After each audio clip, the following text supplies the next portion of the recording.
Welcome to Quiet Scare, where horror doesn't scream, it whispers. Authentic documented experiences, thoughtfully adapted for calm, sleep-friendly listening, truth preserved, atmosphere enhanced. Like and subscribe, and tap the bell for new releases.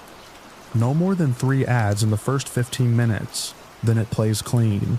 Literary horror narration for sophisticated listeners. Sleep well and dream dark.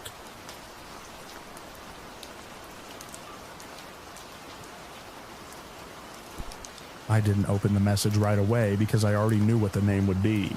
The notification sat at the top of my phone while I stood in the kitchen, watching the coffee machine sputter like it was struggling through the same morning I was.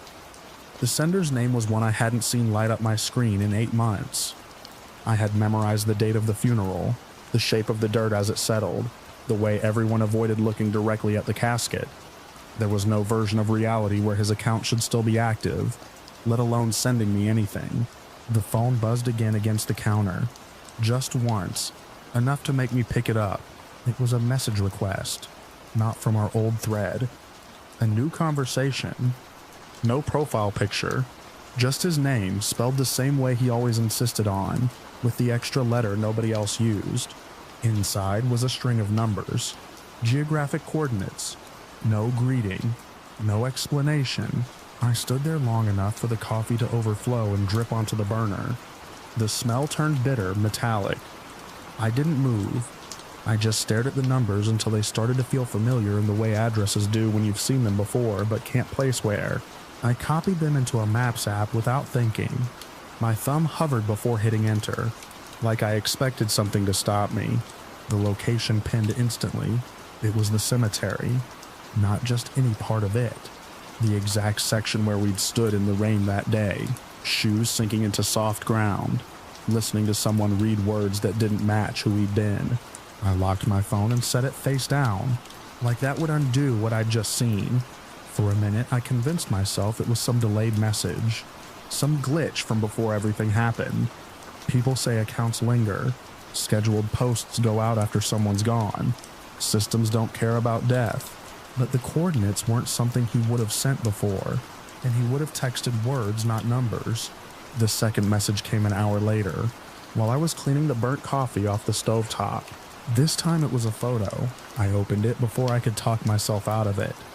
It took a second to recognize what I was looking at, because it was so ordinary, my living room. The angle was slightly off, like it had been taken from the corner near the hallway. But everything was there. The couch with the worn armrest, the lamp that leaned just a little to the left, the stack of unopened mail on the table, except the mail wasn't stacked the way it was now. In the photo, the envelopes were spread out in a fan shape, each one overlapping the next. I turned slowly, already knowing what I'd see. The mail was still in a messy pile. I laughed once short and sharp because the alternative explanation required more effort than I had. Someone had gotten into my place before, taken a picture, sent it now.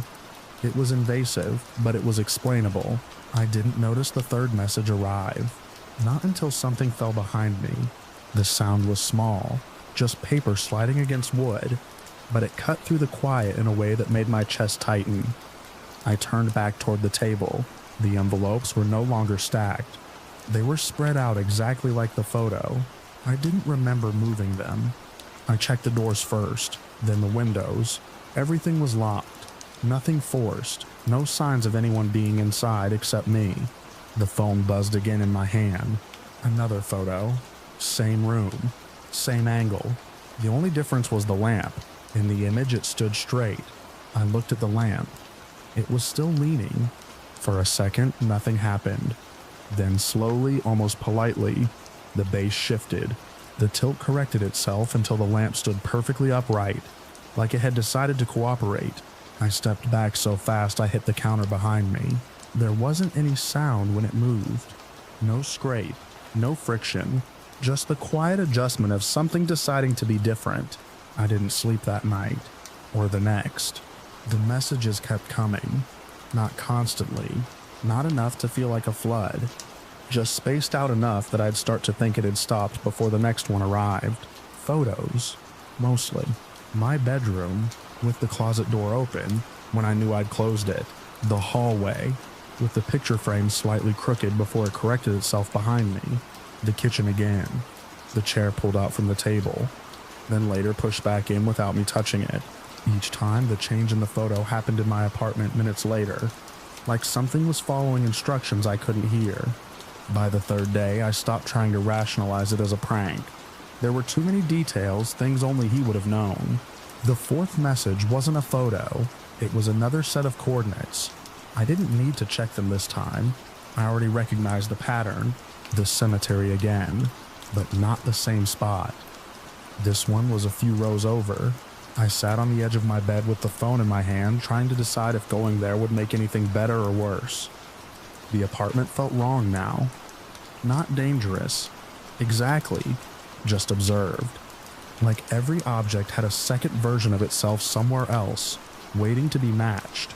The idea that something could be at the cemetery, something physical, something I could see and touch, pulled at me harder than I expected. By late afternoon, I was in my car. The sky stayed gray the entire drive, the kind of flat color that makes it hard to tell what time it is. The cemetery was mostly empty when I arrived.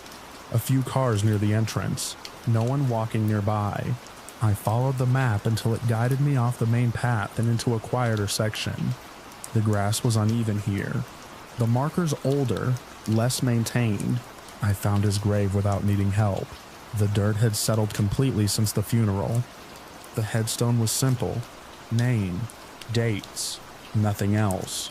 The coordinates led me a short distance to the right. There was nothing there at first glance, just another patch of ground, slightly raised like the rest. I stood there longer than I meant to, waiting for something to happen, like the place itself would respond to me being there. My phone buzzed. I looked down. A final photo. Not my apartment this time. It was the ground in front of me. This exact spot. The angle was low, almost level with the grass, and in the image there was something partially uncovered in the dirt. A corner of black plastic, smooth and clean against the soil. I knelt down slowly. The ground was softer than it should have been, like it had been disturbed recently. I used my hands at first, pushing aside dirt, feeling for anything solid. It didn't take long. My fingers hit something flat. I cleared enough to get a grip and pulled. It came free with almost no resistance. A phone, newer than mine. No cracks, no scratches, completely intact. The screen lit up the moment I touched it. There was no lock screen, just a camera interface, and it was open, pointed directly at me. I dropped it instinctively, but the camera view stayed on, adjusting as it hit the ground, still capturing everything in front of it. Me, the grave, the sky above. My own phone buzzed again. I didn't want to look, but I did. A new photo, taken from the device at my feet. It showed me standing there, dirt on my hands, staring down at it. I felt something shift in my pocket. My own phone screen changed without me touching it. The conversation updated. A message typing indicator appeared under his name. It blinked once, twice, then disappeared. Nothing else came. I stood there for a long time, waiting for another message, another photo, some kind of explanation to fill the gap that had opened up in my head. Nothing happened.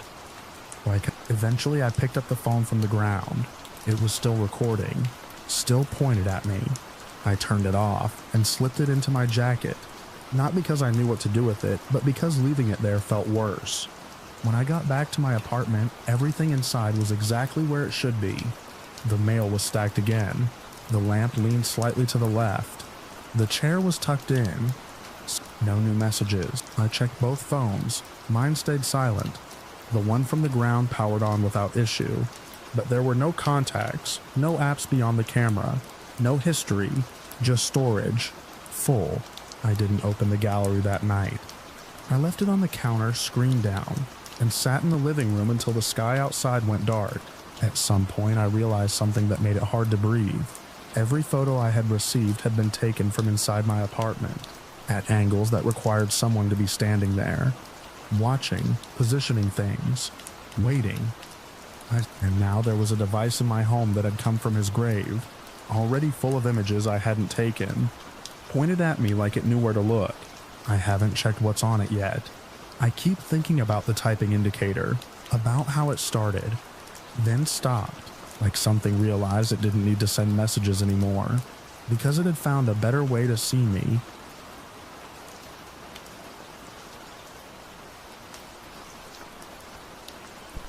I didn't plan to leave the highway that afternoon. The map on my phone had glitched twice already, freezing the route and then snapping back like nothing happened. So when I saw the narrow farm road cutting between two long fences, I took it without thinking, just to reset my bearings and maybe find a place to pull over. The fields on either side were dry and flat, rows of something low and brittle, and the air had that late-day stillness where sound carries too far. My tires hummed differently on the packed dirt, softer, like the road was absorbing the noise instead of throwing it back. I've always been good at getting out of small problems before they turn into big ones. That's kind of my thing. I travel light, keep tools in the trunk, never let the tank drop below half. It's a habit you pick up after enough near misses in places where help doesn't come quickly. About 10 minutes down that road, I saw the buildings. They weren't on any map I had open. Not the GPS, not the offline one I keep downloaded, not even the old atlas I keep under the passenger seat. Just a cluster of low structures ahead, wood and tin, arranged in a way that didn't look planned so much as accumulated. Smoke lifted from somewhere behind them, thin and straight up. No wind to carry it. I slowed without deciding to. There was no sign at the entrance, no mailbox, no posted name, just a break in the fence and a pair of deep ruts leading in. My first thought was that it was an abandoned settlement someone had started using again. You see that sometimes in rural areas, places that never quite died, just went quiet until a few people drifted back. Still, something about how intact everything looked made me ease off the gas instead of rolling through. A man stepped out from behind one of the buildings before I even stopped. He wasn't old, not exactly, but his posture made him seem that way. Straight-backed hands at his sides, watching me like he'd been expecting a car to come down that road at that exact moment. He didn't wave, didn't signal, just stood there, tracking me as I rolled to a slow stop near the center of the settlement. I killed the engine but kept my hand near the key. A couple more people appeared, then a few more. Not crowding, not rushing, just emerging from doorways and corners, spacing themselves out. It struck me how evenly they stood, like they were used to arranging themselves without talking. I got out because staying in the car felt worse. The air smelled faintly of smoke, and something sour, like damp grain. Up close, the buildings looked older than I'd thought. The wood was worn smooth in places, not splintered, as if it had been handled constantly over a long time. No power lines overhead, no visible generators, no sound of machinery. I gave a quick explanation, keeping it simple. Said I'd taken a wrong turn. Asked if there was a quicker way back to the main road. The man closest to me answered, but not the way most people do. His words were clear, but the phrasing felt off, like he was pulling them from somewhere old. He said the road returns upon itself if followed with patience. I asked if there was another way out. He said all ways are the same way when the land is known. It wasn't aggressive. It wasn't even unfriendly. Just unhelpful in a very specific, deliberate way. I thanked him anyway, and told him I'd just turn around. No one moved to stop me. That should have been the end of it. But as I walked back toward my car, I noticed something on the porch of the nearest building. A pair of sneakers, modern, bright white with a blue stripe, out of place against the weathered wood. Next to them, a backpack, nylon, with a small rip near the zipper, the kind you get from catching it on a car door. I've seen that exact brand in gas stations all over the country. I glanced around. No one reacted. They were still watching me, but not following my gaze. I pointed at the porch and asked if someone else had come through recently. The same man said travelers sometimes pass and sometimes remain. Remain where? I asked. He didn't answer that, just held my eyes for a second longer than felt normal, then looked past me toward the road I'd come in on.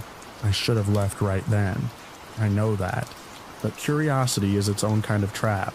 and I told myself there were normal explanations for all of it. Maybe a group living off-grid, maybe a language quirk, or a community with its own way of speaking. I said I needed to check something in my trunk before I headed out. No one objected. I walked back to the car, opened the trunk, and pretended to rearrange things while I actually checked my phone again. Still no signal. The map was frozen on the same stretch of road I'd already driven.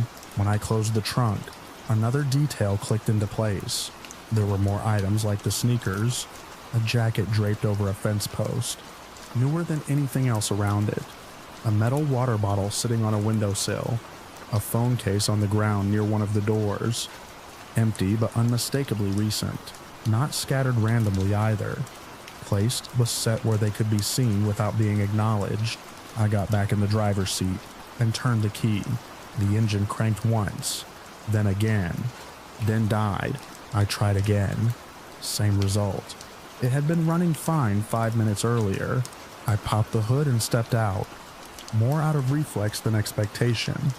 The people had shifted slightly closer, though I hadn't seen them move. Still no talking between them, just that quiet, synchronized attention. I lifted the hood and checked the obvious things. Battery terminals tight, no visible leaks, nothing disconnected. It didn't make sense. When I got back behind the wheel and tried again, the engine caught for half a second, then cut out like something had choked it off. I told myself it was coincidence, bad timing, maybe a loose wire I hadn't spotted. I grabbed my toolkit and started a more thorough check, working slower this time, running my hands along hoses and connections. The sun had dropped lower, the light turning that deep orange that flattens everything and makes distances hard to judge. Out of the corner of my eye, I saw movement. People were carrying things toward the open space between the buildings. Long pieces of wood, bundles of something wrapped in cloth. They moved in pairs, setting items down in a rough circle. No one spoke, but they didn't need to. Each person seemed to know exactly where to go, what to carry, when to stop. A fire was started at the center, small at first, then building steadily as more wood was added. The smoke thickened, carrying that same sour note I'd caught earlier. I kept working on the car, but my focus wasn't on it anymore. Two of them brought out a chair. Not like the others. This one had arms, and something like straps hanging from the sides. They set it facing the fire. Another person followed, guiding someone else between them. The person being guided walked on their own, but slowly, like they were being directed more than forced. Their head was down, hair hanging forward, obscuring their face. The clothes they wore didn't match the rest of the community. Faded jeans, a dark hoodie, modern. They were positioned in the chair, hands placed on the arms, straps pulled tight but not roughly. The movements were practiced, efficient, no wasted motion. I stood there with a wrench in my hand, feeling the situation shift from strange to something else entirely. I called out, asked what they were doing. A few heads turned toward me, but no one answered. The man I'd spoken to earlier stepped closer, just enough to place himself between me and the gathering. He said it was attending. Of what? I asked. He said of what arrives. It didn't explain anything, but it told me enough. I closed the hood and moved back toward the driver's side door, keeping my movements calm. Sudden decisions get noticed. Slow ones blend in. I got in, turned the key again. Nothing. The fire behind me crackled louder now. The light from it flickered across the inside of the car, shifting shadows over the dashboard. I checked the fuel gauge. Still above half. No reason for it to fail like this. I tried the key again, and this time I held it a fraction longer. The engine sputtered, caught for a second, then died again. Behind me, there was a collective movement. Not a sound exactly, but a change in the air, like everyone had leaned forward at once. I forced myself to stop trying. Desperation draws attention faster than anything. I got out of the car again, closed the door carefully, and walked a few steps away from it, as if I'd accepted that I'd be there for a while. The man stayed near me, matching my pace without looking like he was following. I asked if there was a place I could wait until morning. He said the night is when things are seen. I asked if I could just sit somewhere. Out of the way. He gestured toward one of the buildings, the same one with the sneakers on the porch. I nodded and walked that direction. Inside it was dim and smelled faintly of dust and something organic like dried plants. The floor was packed earth, worn smooth. A single table, a couple of chairs, nothing else. On the far side of the room, near the wall, there was a pile of belongings, not organized, not displayed, just gathered. Backpacks, jackets, shoes, a few phones, their screens dark, a set of car keys with a plastic tag from a rental company. I didn't touch anything. I didn't need to. I stood there long enough to confirm what I already knew, then turned back toward the door. Outside, the fire had grown. The person in the chair was still, head tilted slightly to one side now. The people around them had formed a loose circle, spaced evenly, all facing inward. Their posture matched. Their breathing seemed to match. Even the way they held their hands was mirrored, small variations of the same position. I moved along the edge of the buildings, keeping low, using the structures to block their line of sight. If they noticed me stepping away, they didn't show it. At the far end of the settlement, there was another path leading out, narrower than the one I'd come in on, overgrown but not unused. I headed for it without rushing. The light was almost gone now, the sky deepening toward that point where everything turns the same shade. The only real illumination came from the fire behind me. I didn't look back until I reached the edge of the fields. When I did, the entire group had shifted. They were no longer in a circle. They were facing me. All of them. Even at that distance, I could feel it. That same unified attention, like a single organism adjusting its focus. No one chased me. No one called out. They just watched. I turned and kept walking. The path wound through the fields, narrower and less defined the farther I went. The ground was uneven, catching my steps, forcing me to slow down just enough to stay upright. I expected to hear something behind me. Footsteps, movement, anything. There was nothing. After a while, the path split. No markers, no clear indication of which way led back to anything resembling a road. I picked one and kept going. And kept going. Time stretched. The sky went fully dark. The only light came from the horizon behind me, a faint glow where the fire still burned. Then, without warning, I heard an engine, not mine. Something else. I moved toward the sound, pushing through a line of scrub until I reached a paved road. A real one, with worn lane markings and a slight incline. Headlights approached from the left. I stepped out and flagged the driver down. They slowed, then stopped. Window rolling down just enough to speak. I kept it simple. Said my car had broken down on a side road. Asked for a ride to the nearest town. They hesitated, then agreed.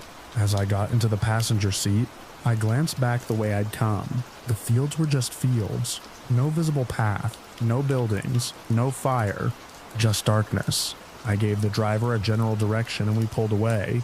A mile down the road, I checked my phone again. Signal had returned. The map showed the highway, the surrounding area. Everything normal, no settlement, no road branching off where I'd turned. I didn't say anything about it. Not to the driver, not to anyone after. A few days later, I checked local reports. Missing persons, accidents, anything that might line up with what I'd seen.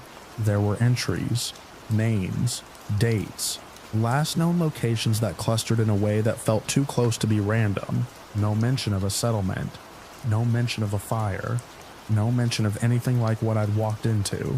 I went back once, weeks later during the day, with a full tank and a second vehicle following behind at a distance. The road I'd taken wasn't there, just a continuous fence line, unbroken, stretching across the same flat land I remembered. No gap, no ruts, no sign that anything had ever cut through it.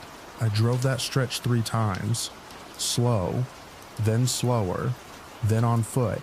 Nothing. I still keep the same habits when I travel.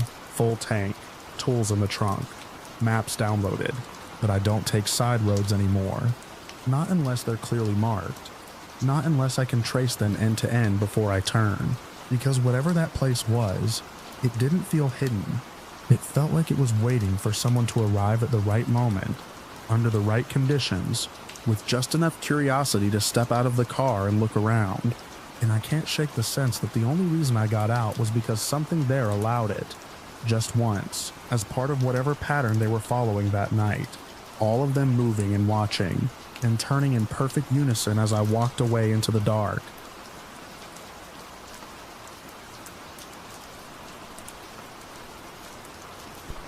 I started noticing the access logs because they didn't match the doors. On my first overnight rotation at the facility, I did what I always do. I mapped the routine before the routine mapped me. The place sat alone past the last service road, a concrete stack of levels with no signage and too many cameras for something that was supposedly mothballed. They told me my job was simple: monitor, log irregularities, and escalate only if a physical breach was confirmed.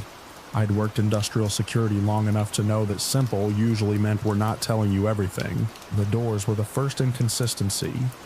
Level B3 had a row of reinforced access points along the east corridor, each with redundant locks and manual bars that required 2 people to disengage. The system logs showed those doors cycling open and closed at intervals that didn't correspond to any scheduled maintenance. I flagged it in my first report, and cross-checked with the mechanical status. No faults, no overrides, no maintenance tickets. The system insisted the doors had opened. The doors themselves had not. I verified it physically on my second shift. I walked B3 with a flashlight and a tablet, checking seals, handles, hinges. Dust lay unbroken at the base of each door, thin as flour, with no disturbance. I pressed my palm against the metal and felt the cold of a room that hadn't been opened in years. I documented everything and went back upstairs, expecting to find a mismatch I'd missed. There wasn't one. That was when I pulled the archive logs. The facility kept a deep history. Years of overnight reports filed by people with my job title. I filtered for similar anomalies. Door cycles without mechanical confirmation. The earliest hit was older than I expected. More than 3 decades back. The phrasing changed over the years.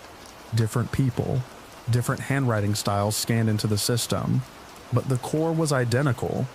Door activity recorded without corresponding physical change. Lock state changed in logs only. No mechanical failure observed. It wasn't just the doors. There were notes about sound. At first they described it as equipment noise, in an empty containment zone on level B4. Then the language sharpened over time. Patterned noise, vocal cadence, repeated intervals. The later entries used a word I wouldn't have used in an official report, but I understood why they chose it. Chanting. I don't believe in things without evidence. I don't use loaded words when I can use precise ones. So I queued the audio feeds from B4 and let them run while I continued reviewing the logs. It took a while before I heard it. The microphones in that sector weren't high fidelity. They picked up a low flat signal, mostly HVAC hum, and the occasional ping of cooling metal. But underneath it, spaced in a way that resisted being dismissed as random, there was a rhythm, not loud, not distinct enough to separate into syllables, but consistent. It rose and fell with a regularity that didn't match any system cycle I knew. I isolated the frequency and overlaid it with timestamps from previous nights. The pattern aligned across days, across years. Different shifts had recorded it at the same approximate times, always during the overnight window when the facility was empty, except for the person in my chair. I checked the camera feeds for B4. The containment zone in question was a long rectangular space with concrete walls and a graded floor.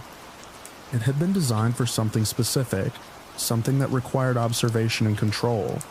But whatever that purpose had been, it was long gone. The room was empty.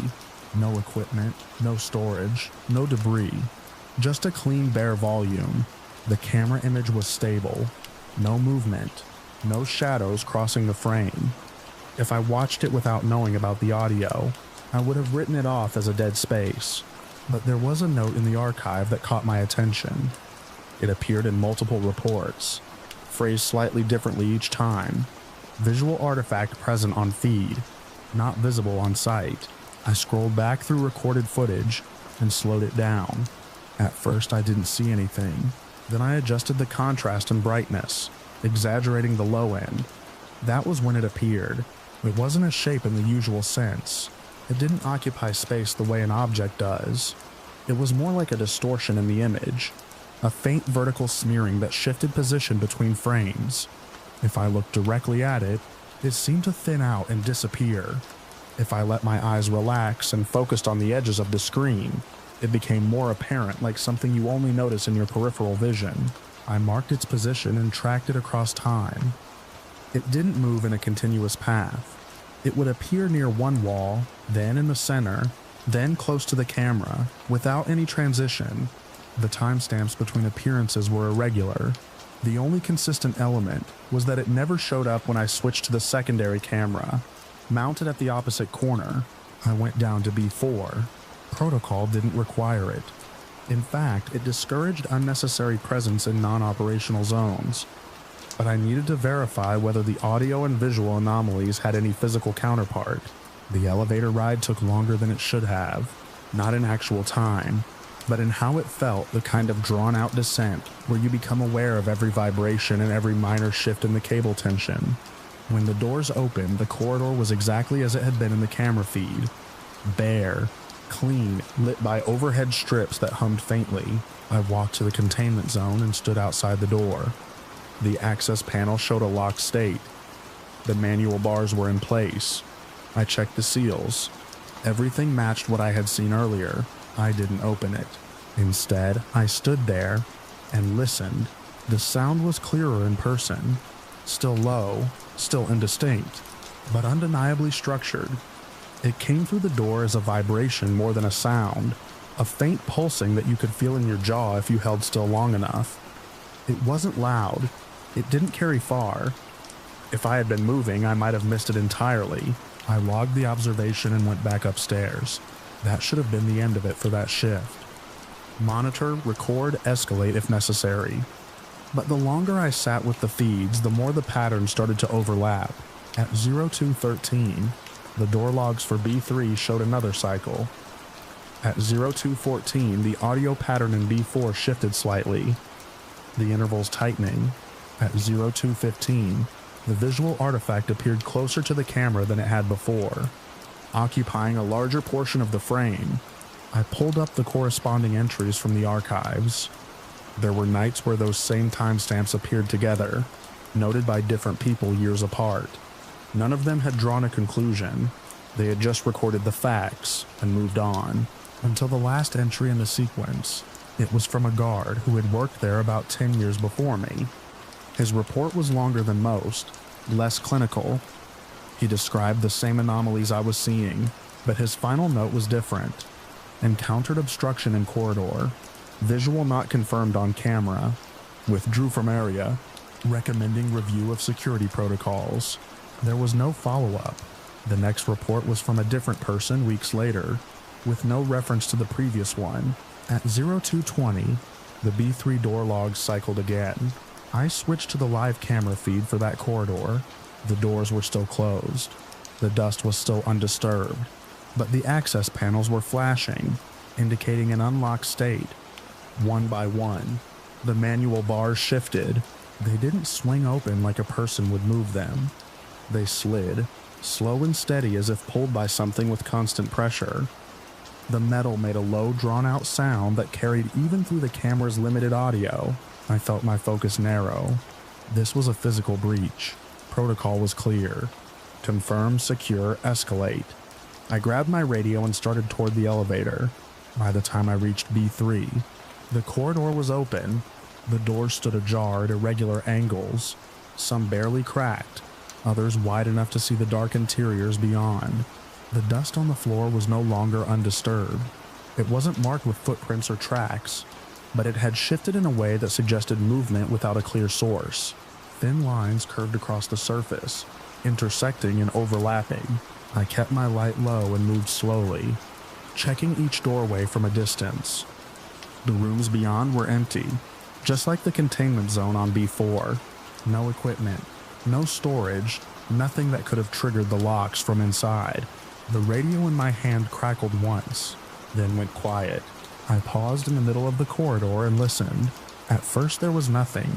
Then, faintly from somewhere deeper in the level, I heard the same rhythmic pattern I had picked up in B4, only now it was louder, more defined. It didn't echo the way normal sound does in a concrete space. It felt localized, as if it was coming from a point that didn't match the geometry of the corridor. I turned toward it.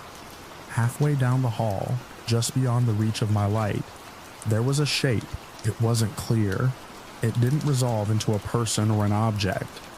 It was an absence of detail, a section of space where the edges of things didn't line up correctly. The overhead lights above it flickered, not in a full on-off pattern, but in a subtle variation that made the area look slightly out of sync with the rest of the corridor. I stopped. The training tells you to identify, to challenge, to close distance if necessary, but there was nothing to identify, and no response to the presence of my light. The shape didn't move in the way a person would. It didn't react. It just occupied that section of space, intersecting with the corridor without displacing anything. The sound was coming from it. Up close, the rhythm resolved into something closer to vocalization. Not words, not in any language I recognized, but structured in a way that suggested intent. The intervals matched the patterns I had seen in the logs, the same timing that had repeated over decades. I took a step back. As I did, the access panels along the corridor began to change again. Light shifted from green to red, from unlocked to locked, in a sequence that moved toward me. The doors I had just checked started to close, one after another, the manual bars sliding back into place without any visible force. The shape in the corridor shifted slightly. It didn't advance in a continuous motion. It was closer than it had been a second before, occupying a larger portion of my field of view. The distortion in the air around it deepened, making it harder to focus on anything beyond it. I turned and moved. I didn't run at first. I kept a steady pace, eyes on the path ahead, listening to the doors closing behind me. The sound of the rhythmic vocalization followed, not echoing, not fading with distance in the way it should have. When I reached the elevator, the call button didn't respond.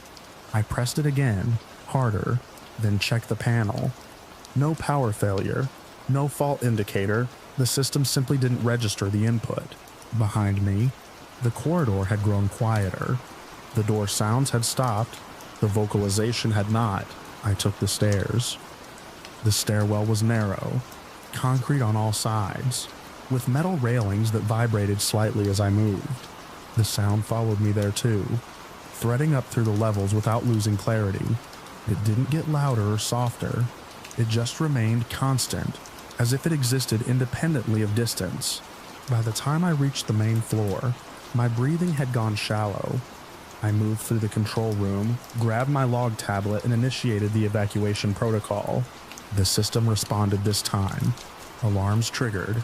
Not loud, but persistent. Lights shifted throughout the facility, guiding toward exits that had likely never been used. I didn't wait to see if anyone else would respond.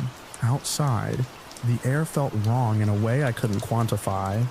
The facility behind me remained still. No visible activity, no sign that anything had changed inside, beyond what I had witnessed. I filed my report from a distance, including every detail I could recall. The door logs, the audio patterns, the visual artifact, the physical encounter. I attached segments from the archives that matched my observations, highlighting the continuity across decades. I never received a response. The next day, access to the facility was revoked. My credentials no longer worked. When I tried to follow up, I was told the site had been scheduled for full evacuation and decommissioning due to systemic security failures. I've reviewed the footage I managed to copy before my access was cut. The corridor on B3 shows the doors opening and closing exactly as I described.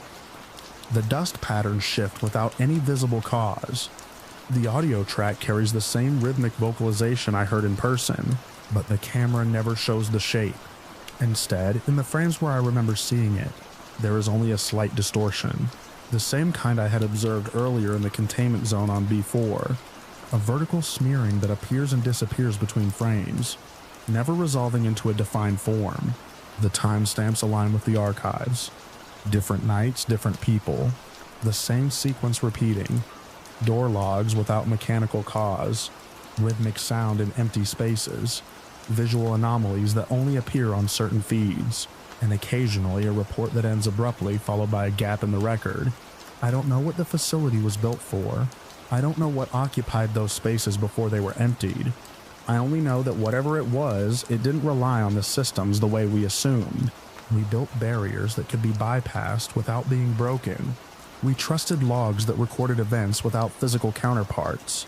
We monitored spaces that appeared empty while something persisted in them, detectable only through indirect means.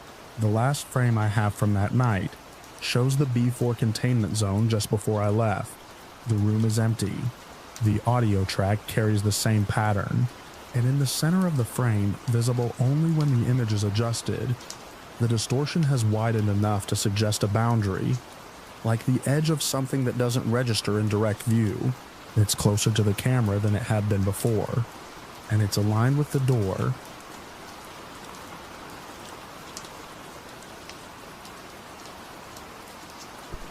I noticed the front door was already ajar before I reached it, the latch hanging loose as if someone had tested it and decided it wasn't worth the effort to close again. The hallway light inside flickered at a slow, uneven rhythm, casting long stretches of shadow that didn't quite line up with the walls I remembered. I stood there longer than I should have, hand hovering near the push bar, trying to reconcile the building in front of me with the one I'd entered every night for the past year. It was late enough that the street behind me had gone hollow, the kind of quiet where even your own footsteps feel intrusive. I told myself the lock must have broken earlier, that management would fix it in the morning, that nothing about this needed to feel wrong. Then I pushed the door open and stepped inside. The smell was the first thing. Not bad, not exactly, just different. My building usually carried that faint mix of detergent and old carpet. This was colder, like damp concrete after rain, even though it hadn't rained in days. I kept moving anyway, shoes soft against the worn floor, telling myself that buildings change, that maybe I just hadn't noticed before. I pressed the elevator button out of habit. It didn't light up. I pressed it again, harder this time, and still nothing. And that's when I noticed the panel was missing a screw, hanging slightly crooked, like someone had tried to pull it loose. The stairwell door to the right stood open an inch, breathing out a draft that felt colder than it should have. I didn't like the idea of taking the stairs, but I liked standing there even less. So I slipped through the door and started up. Somewhere between the first and second landing, I realized I'd taken a different route home. It wasn't intentional. I'd left the bus stop like always, but there had been a detour sign, or maybe construction fencing, something that pushed me one block over. I remembered thinking it didn't matter, that all the streets here ran parallel anyway. I remembered the alley I cut through to save time, the way the light didn't quite reach the far end of it, and I remembered the feeling of being watched. I stopped on the landing and listened. Nothing behind me, nothing above, just the low hum of something mechanical, distant and constant. I told myself it was the building's heating system, even though it sounded too steady for that. I kept climbing. By the time I reached what should have been my floor, I was already uneasy enough that I checked the number on the wall twice. The paint was chipped, but it still read the same. Same floor, same layout, same narrow corridor stretching out in both directions. I turned left toward my apartment. Halfway down the hall, I heard a door close behind me. It wasn't loud, just a soft click, like someone being careful not to draw attention. I turned immediately, expecting to see one of my neighbors, maybe someone heading out late. The hallway behind me was empty. I stood there, waiting for movement, for a second sound, for anything that would explain it. Nothing came. That was when the unease shifted into something sharper. I reached my door and slid my key into the lock. It resisted for a second, then turned with a stiffness I didn't recognize. When I pushed the door open, I hesitated again. The furniture was wrong. Not drastically. At a glance, it looked like my place. Couch in the same position. Table near the window. But the details didn't line up. The couch fabric was darker, the table scratched in places mine wasn't. The air inside carried that same damp smell from the stairwell. I didn't step in. Instead, I pulled the door closed again, slowly, and stood there with my hand still on the knob. That's when I heard movement at the far end of the hall. A figure had appeared where there hadn't been one before, standing near the corner where the corridor bent out of sight. I couldn't make out details at first, just the outline of someone facing in my direction. They didn't move, they didn't call out, they just stood there. I told myself it was a neighbor, that I was overreacting, but something about the way they held still, the way they seemed to be waiting rather than simply existing, made my chest tighten. I stepped away from my door. The figure shifted, not a full step, just enough to suggest intention, enough to tell me they were aware of me in a way that wasn't casual. I turned and walked back toward the stairwell, forcing myself not to run. The sound of my own footsteps felt too loud again, echoing off walls that suddenly seemed closer together than before. I didn't look back until I reached the door. When I did, the figure was closer, not by much, but enough. I pushed into the stairwell and started down. This time, I didn't stop on the landings. I moved faster, hands sliding along the rail, breath tightening in my throat. The hum I'd heard earlier seemed louder now, vibrating through the walls, through the metal under my hand. Behind me, the stairwell door opened. I didn't need to see it to know. I picked up speed, taking the steps 2 at a time, nearly slipping once when my foot caught the edge of a worn tread. I caught myself and kept going, the rhythm of my movement breaking into something uneven and urgent.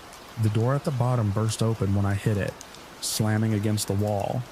I stumbled out into the lobby and didn't stop there. I pushed through the front entrance and into the street. The night air hit me like a reset, sharp and real, but the street wasn't right. The buildings were wrong. The angles didn't match what I knew. Even the streetlights cast a different color, colder, more clinical. I turned in a slow circle, trying to orient myself, trying to find something familiar. That's when I saw him again. He was standing across the street now, under one of those pale lights. Same stillness, same direct focus. No hesitation this time. I ran. I didn't think about direction, I just moved, turning corners at random, cutting through alleys that looked like they belonged to a different part of the city. The ground shifted from pavement to cracked concrete to something uneven that caught at my shoes. Behind me, I heard footsteps. Not fast, not sprinting, just steady, consistent, like someone who knew they didn't need to rush. I cut through a narrow passage between 2 buildings and nearly collided with a wall at the other end. It forced me left, into another alley that smelled like rust and old water. The space tightened around me, the walls rising higher, blocking out what little light there was. My breathing got louder. My thoughts got thinner. I glanced back once. He was there, entering the alley at the same measured pace. I pushed harder, legs burning now, lungs pulling in air that didn't feel like enough. The alley opened into a wider space, a small courtyard maybe, surrounded by more buildings that all looked slightly off, like copies made from memory rather than reality. There was a door on the far side. Light leaked from beneath it, warm and steady. It looked more normal than anything else I'd seen since leaving my apartment. Without slowing down, I ran straight for it and shoved it open. Inside, the air changed immediately, warmer, cleaner, familiar in a way that made my chest loosen just slightly. I closed the door behind me and leaned against it, listening. No footsteps, no movement, just silence. I stayed there for a long moment, waiting for the handle to turn, for a shadow to pass under the door, for anything that would confirm he'd followed me inside. Nothing happened. Slowly, I straightened and looked around. It looked like a lobby, different from mine, but close enough that my brain tried to fill in the gaps. Same general layout, same kind of furniture, even the same type of bulletin board near the mailboxes. Relief came in a wave that felt almost physical. I told myself I'd just gotten turned around, that the detour had led me farther than I realized. that this was another building in the same complex, or something close enough that I could find my way back in the morning. I took the stairs again, but this time slower, more controlled. Each step felt heavier now that the immediate threat seemed to have faded. By the time I reached the second floor, the sky outside the narrow stairwell window had started to lighten, a dull gray pushing out the night. Dawn. That helped. It made everything feel less severe, less like something that could spiral out of control. I stepped into the hallway. It looked normal, more normal than the first one. The proportions felt right. The lighting didn't flicker. The doors were evenly spaced, each with numbers that made sense in sequence. I found one that felt right. I didn't question it this time. I just unlocked it and went inside. The layout matched what I expected. Couch, table, window. The details lined up better too, enough that I let myself believe I was back where I belonged. I locked the door behind me and finally let myself sit down. For a while, I just stayed there, listening to the quiet, letting my breathing settle. The sky outside grew brighter, shifting from gray to a washed-out blue that made the room feel more grounded. I stood up and moved toward the kitchen. That's when I noticed the photograph on the wall. I didn't have any photographs on my walls. I stepped closer. It showed the hallway outside, the one I'd just come through. But the angle was wrong, like it had been taken from a position too high to be natural. The lighting in the photo was dimmer than it should have been, the shadows stretching in directions that didn't match the fixtures I'd seen. And at the far end of the hallway, barely visible, was a figure, standing still, facing the camera. My chest tightened again, slower this time, more controlled but no less intense. I turned away from the photograph and looked back at the room. The couch fabric was slightly darker than I remembered. The table had scratches. The air carried that faint, damp smell. I walked to the door and opened it just enough to look into the hallway. It wasn't the same one I'd come through. The proportions were off again. The light had shifted. The numbers on the doors didn't follow any sequence I recognized. Somewhere in the building, a door closed. Soft, careful. I stepped back inside and shut mine. The sound louder than I intended. I stood there, hand still on the knob, listening as the faint hum returned, vibrating through the walls like something alive but distant. The sense of recognition I'd felt moments ago drained away, leaving something colder in its place. I wasn't back home. I wasn't even sure I'd ever been in my building at all that night. And somewhere in the structure around me, moving at a pace that didn't need to hurry, was the same presence that had followed me through the alley, through the streets, through every wrong turn I'd made since stepping off my usual path. I stayed there until the light outside fully broke, hoping daylight would fix it, would snap everything back into place. It didn't. The hallway beyond my door shifted subtly each time I checked it, like it couldn't settle on a single version of itself. The photograph on the wall remained unchanged, the figure at the far end still watching, still waiting. By the time I realized the layout of the apartment itself was starting to drift, small things, like the distance between the couch and the window, the angle of the kitchen counter, I understood something I hadn't wanted to accept. I hadn't escaped anything. I had just gone deeper into it.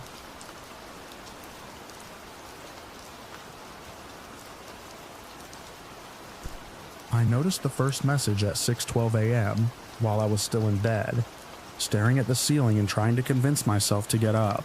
The notification sat there longer than it should have, as if the phone itself didn't want me to open it. The sender's name was one I hadn't seen active in months. Evan. I tapped it before I could talk myself out of it.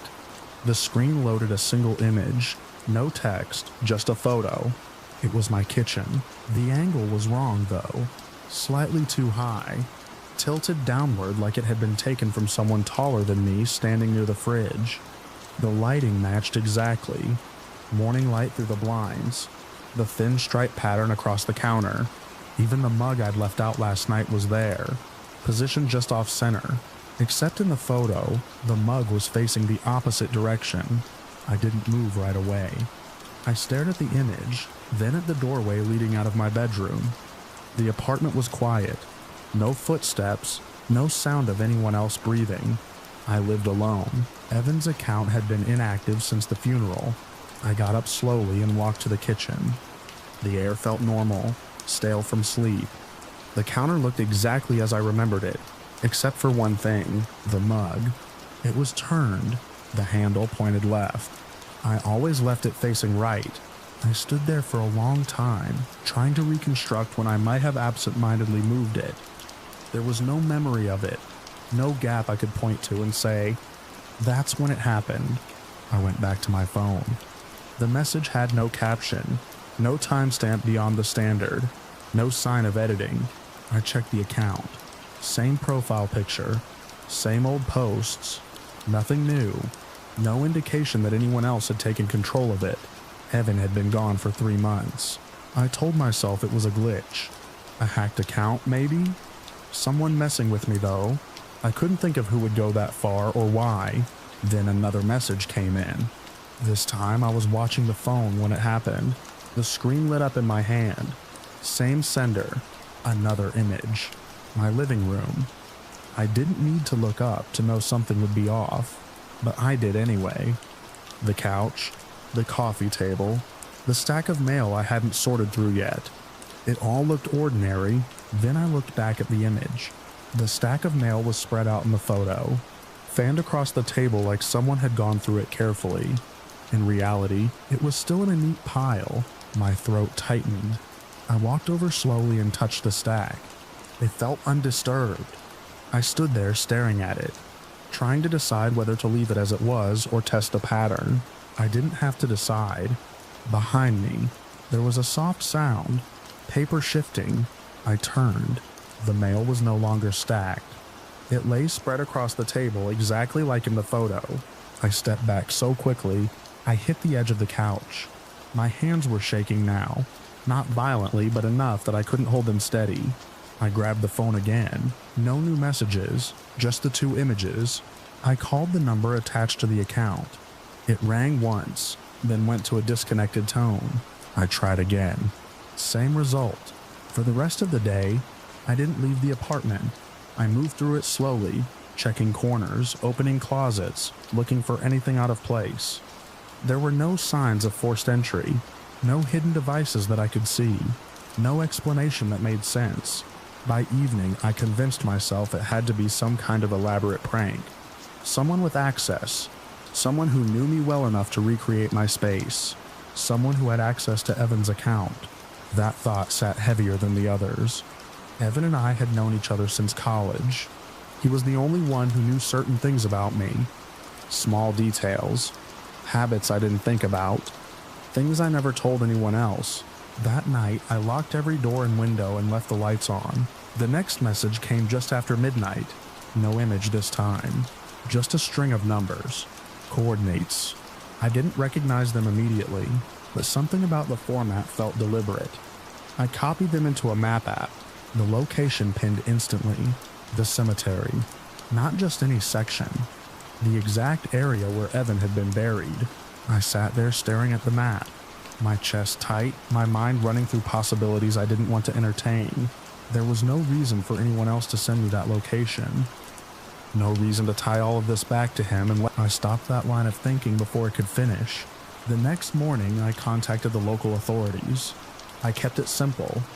I told them I'd been receiving messages from a deceased friend's account, that the messages included images of my home I couldn't explain, and now coordinates to a cemetery. They listened. They took notes. They asked if anyone else had access to my apartment, if I had any disputes with anyone, if I was under stress. I answered everything as clearly as I could. They agreed to check the cemetery with me, mostly, I think, to rule out anything physical. We went that afternoon. The sky was overcast, the kind of gray that flattened everything into the same dull tone. The ground was still damp from rain the night before. I led them to the spot. Evan's grave marker was exactly as I remembered it. Clean. Undisturbed. One of the officers walked the perimeter, scanning for signs of tampering. Another stood near me, watching my reaction more than the sight itself. There was nothing obvious at first. Then my phone vibrated again. I looked down. Another image. I didn't want to open it. I already knew what it would be. I opened it anyway. The photo showed the grave, but not from where I was standing. It was closer, lower to the ground, focused on the base of the marker. There was something there in the image that I couldn't see in real life. A small dark rectangle partially embedded in the soil. I lowered the phone and stepped closer to the grave. The officers noticed the shift immediately. "What is it?" one of them asked. I didn't answer. I crouched down and brushed my hand across the damp dirt at the base of the marker. At first I felt nothing but mud. Then my fingers hit something solid. I froze. The officer moved in closer, crouching beside me. "What did you find?" I cleared more dirt away. Slowly, carefully, a device. Modern, compact, not something that belonged in a cemetery. It looked like a phone, but slightly different. No visible branding. The screen was dark. The officer took over, pulling it free with a gloved hand. He turned it over, examining it from all angles. "Did you put this here?" he asked. I shook my head. He pressed the power button. The screen lit up instantly. There was no lock screen, no apps visible, just a single open thread, my name at the top, and below it the same images I had received. The kitchen, the living room, the grave, all of them. The timestamps matched exactly. My stomach dropped. The officer scrolled further. There were messages I hadn't seen, drafts. Images queued but not sent. Each one showed a different part of my apartment, different angles, different times of day. Some of them included me, sleeping, sitting on the couch, standing at the sink, all from perspectives that shouldn't have been possible. I felt the air leave my lungs in a slow, controlled way, like my body was trying to keep me from panicking. "How long has this been going on?" the officer asked. "I don't know," I said. My voice sounded distant, like it belonged to someone else. He handed the device to his partner. They exchanged a look I couldn't read. "We're gonna take this in," he said. "We'll have it analyzed." I nodded, but my focus was still on the screen, on the images I hadn't seen before. One of them stood out. It was dated 2 days before the first message I received. The image showed my bedroom. The angle was from the corner near the ceiling. I was lying in bed, staring at my phone, exactly like I had been that morning, except in the photo there was something else. A faint reflection in the black screen of my phone. A shape behind me, not clear enough to identify, not detailed enough to confirm anything, just there. The officers finished their inspection and told me they'd be in touch. They asked me to stay somewhere else for a few days. Just as a precaution, I agreed. I packed a bag that night and left the apartment without turning off the lights. For the next few days, I stayed with a friend. I didn't tell them everything, just enough to explain why I didn't want to be alone. The authorities contacted me once. They said the device was still under analysis. No conclusions yet. They asked if I had noticed anything else unusual. I told them no. That wasn't entirely true. The messages had stopped after the cemetery, but the sense of being observed hadn't. It wasn't constant. It came in small, quiet moments. When I was brushing my teeth, when I was sitting in a room that should have felt familiar, I started checking reflections more often. Windows, screens, anything that could show me what was behind me. I never saw anything definitive, just the possibility of it. A week later, I returned to my apartment during the day. I told myself it was safe, that whatever had been happening was tied to that device, and now it was gone. The place looked exactly as I had left it. Nothing out of order, nothing moved. I walked through each room slowly, retracing my steps from the first day. When I reached the kitchen, I stopped. The mug was back on the counter, handle facing right. I hadn't touched it since that morning. I stood there for a long time, staring at it, waiting for something to shift, to confirm or deny what I was thinking. Nothing happened. I checked my phone. No new messages, no notifications. Just the same empty screen. But when I opened the messaging app, there was a draft waiting from Evan's account. No image this time, just text, a single line, something only he and I would understand. A reference to a conversation we had years ago, one I had never written down, never shared. My hands went cold. I didn't reply. I didn't delete it either, I just stared at it, trying to decide which was worse, that someone else knew, or that no one else needed to. That night, I sat in the dark with my phone face down on the table, listening to the quiet of the apartment, aware of every small sound the building made. At some point, without touching the device, the screen lit up. I didn't pick it up. I watched the light reflect faintly on the wall, shifting as if something on the screen was changing. It stayed on longer than a normal notification. Then it went dark again. I waited a few minutes before reaching for it. When I finally turned it over, there was nothing new. No message. No draft. Just my reflection in the black screen. For a second, it looked like there was something behind me again. I turned immediately. The room was empty. When I looked back down, the screen had gone completely dark, absorbing the light around it, showing nothing at all.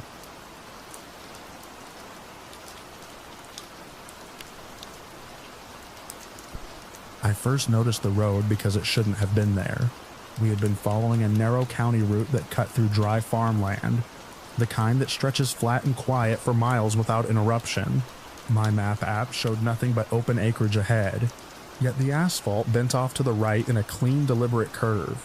No markings, no signpost, just a road that looked maintained but unacknowledged. I slowed without thinking, my eyes moving from the windshield to the dead signal bars on my phone. It felt like an oversight, something small and human, a forgotten turnoff, a service road that never made it into the system. I told myself that as I eased the wheel and followed it. We were 3 in the car, myself and 2 friends who had been trading navigation duties all afternoon. Neither of them questioned the turn at first. The silence in the car had grown thick with travel fatigue, and the sight of anything new seemed to cut through it. The fields changed gradually. What had been dry and unworked gave way to patches of low crops, then rows of something greener, more deliberate. Fences appeared. Not the rusted wire kind, but sturdy wood, evenly spaced, recently painted. There were structures too, sheds at first, then houses, small, close to the road, each one built in a similar style that felt out of place in a modern landscape. I remember thinking that the architecture looked older than it should have been. Not aged, but preserved. No satellite dishes. No visible power lines. The windows were clear, but oddly still, as if nothing moved behind them. The first person we saw was standing near a fence line, holding something in both hands. I couldn't tell what it was until we got closer, and even then it didn't quite resolve. A tool, maybe. The man didn't wave. He didn't step back. He simply turned his head in a slow, precise motion and watched us pass. We drove another 100 yards before anyone spoke. One of my companions made a quiet remark about how none of this showed up on the map. The other pointed out the lack of vehicles. Not a single one in any driveway, not even an old truck or a piece of machinery. The road itself remained smooth, almost too smooth, without cracks or patches. I told them we could turn around if it felt wrong. No one answered immediately. We kept going. The settlement revealed itself all at once, like we had crossed an invisible boundary. The houses clustered closer together, forming a loose grid around a central open space. There was a well or something like it, built from stone and fitted with a wooden frame. People were gathered nearby, not many, but enough to give the impression of a functioning community. They all looked at us. It wasn't subtle. Conversation stopped, movement slowed, and heads turned in unison. The effect was so synchronized that it felt rehearsed.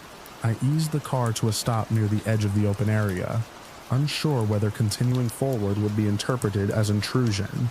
No one approached right away. They simply watched. I stepped out of the car first. It's a habit I've developed when something feels uncertain. I moved toward it instead of waiting for it to come to me. The air carried a faint scent of soil and smoke. Not unpleasant, just present. I raised a hand in a casual greeting. One of the older men near the well responded after a delay that felt too long. He nodded once, then spoke in a measured tone that sounded formal, almost practiced. His words were clear. but structured in a way that felt out of time.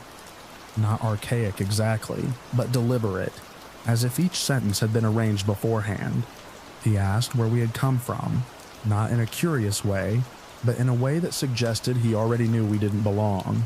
I explained that we were passing through and hadn't realized there was a settlement here. He listened without interrupting. The others around him remained still, their attention fixed on the exchange. One of my companions joined me, adding a brief comment about needing directions back to the main road. The man acknowledged this with another nod, then gestured toward a house at the edge of the square. He indicated that we could rest there, that someone would provide what we needed. His phrasing was careful, almost ceremonial. It didn't feel like an offer so much as a step in a process. We hesitated. I remember weighing the situation in practical terms. The car was fine. We had fuel. There was no immediate threat, but something about the uniformity of their behavior pressed against my instincts. Still, declining outright felt like escalating something we didn't understand. So we agreed, if only to avoid drawing more attention. The house was simple inside. Wooden floors, sparse furniture, no visible modern fixtures. There were items that didn't belong, objects that stood out because they were unmistakably recent. A plastic water bottle on a shelf, a piece of clothing that matched current styles, a set of keys resting on a table. I recognized the brand on the bottle. It was something you'd pick up at a gas station, not something that would appear naturally in a place like this. My companions noticed it too. One of them picked up the keys, turning them over slowly. There was a small tag attached, worn but legible. A name partially faded and a number. We didn't say anything about it at first. The implications settled in quietly, filling the space between us. More items revealed themselves as we looked closer. A phone without a charger. A backpack tucked behind a chair. None of it was arranged like belongings. It was more like storage, as if these things had been collected and set aside without purpose. The realization didn't arrive all at once. It built in layers, each observation reinforcing the last. These weren't discarded items. They were taken. I stepped outside to get a clearer look at the settlement. The people were still in the open area, but their positions had shifted slightly. They weren't watching the house directly, yet their orientation suggested awareness. One of them began to move, and the others followed in a sequence that felt too precise to be casual. They dispersed along the edges of the square, forming a loose perimeter without any visible signal. I went back inside and told the others we needed to leave. We moved quickly but without panic. The goal was to appear calm, to avoid triggering whatever pattern we had stepped into. We gathered our things and headed for the car. It started without issue. The engine turned over cleanly, the dashboard lights flickering on as expected. I shifted into reverse and began to back out. That's when it stalled. It wasn't gradual. The engine cut out mid-motion, leaving us in a sudden, complete silence. I tried again. The ignition responded, but the engine refused to catch. No sputter, no struggle, just absence. My companions exchanged a look that didn't need explanation. We were being held in place. Outside, the movement had resumed. The people in the square were converging again, their paths intersecting in a way that suggested coordination. The man we had spoken to earlier stepped forward, his gaze fixed on the car. He didn't rush. None of them did. They approached with a steady, measured pace as if time was not a factor. I made one more attempt to start the engine. Nothing. We got out of the car. The man addressed us again, his tone unchanged. He spoke of the evening, of a gathering that would take place as the light faded. His words framed it as something inevitable, something that followed a pattern we had unknowingly entered. I asked directly what was happening. He didn't answer the question. Instead, he gestured toward the center of the settlement, where preparations had begun. A structure was being assembled, wood arranged in a circular formation, stacked with care. A fire, or the foundation of one. Nearby, a figure was being guided into position, not dragged, not forced in a way that would draw attention, but held firmly by two others. The person didn't struggle. That was the part that unsettled me the most. Their posture was compliant. their movements aligned with those around them. The light was fading now, the sky shifting from late afternoon to the first signs of dusk. Shadows stretched across the ground, merging with the shapes of the buildings. We were led toward the edge of the gathering, not restrained, but positioned. The implication was clear. We were to observe. The fire was lit as the last of the daylight slipped away.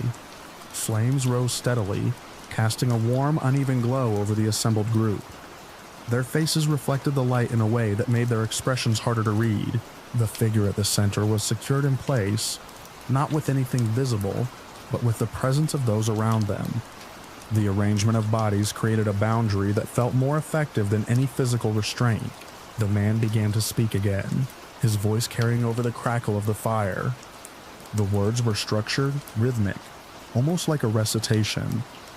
The others responded at intervals, their voices aligning in a pattern that suggested long practice. I felt a shift in the atmosphere, something subtle but undeniable. The synchronization we had noticed earlier intensified, becoming more pronounced. Movements aligned, voices matched in tone and timing. My focus narrowed to the edges of the gathering. I was looking for gaps, for any break in the pattern that could be used to move without drawing attention. One appeared briefly as two of the participants adjusted their positions near the perimeter. It wasn't much, but it was enough. I signaled to the others with a slight movement of my hand. We didn't speak.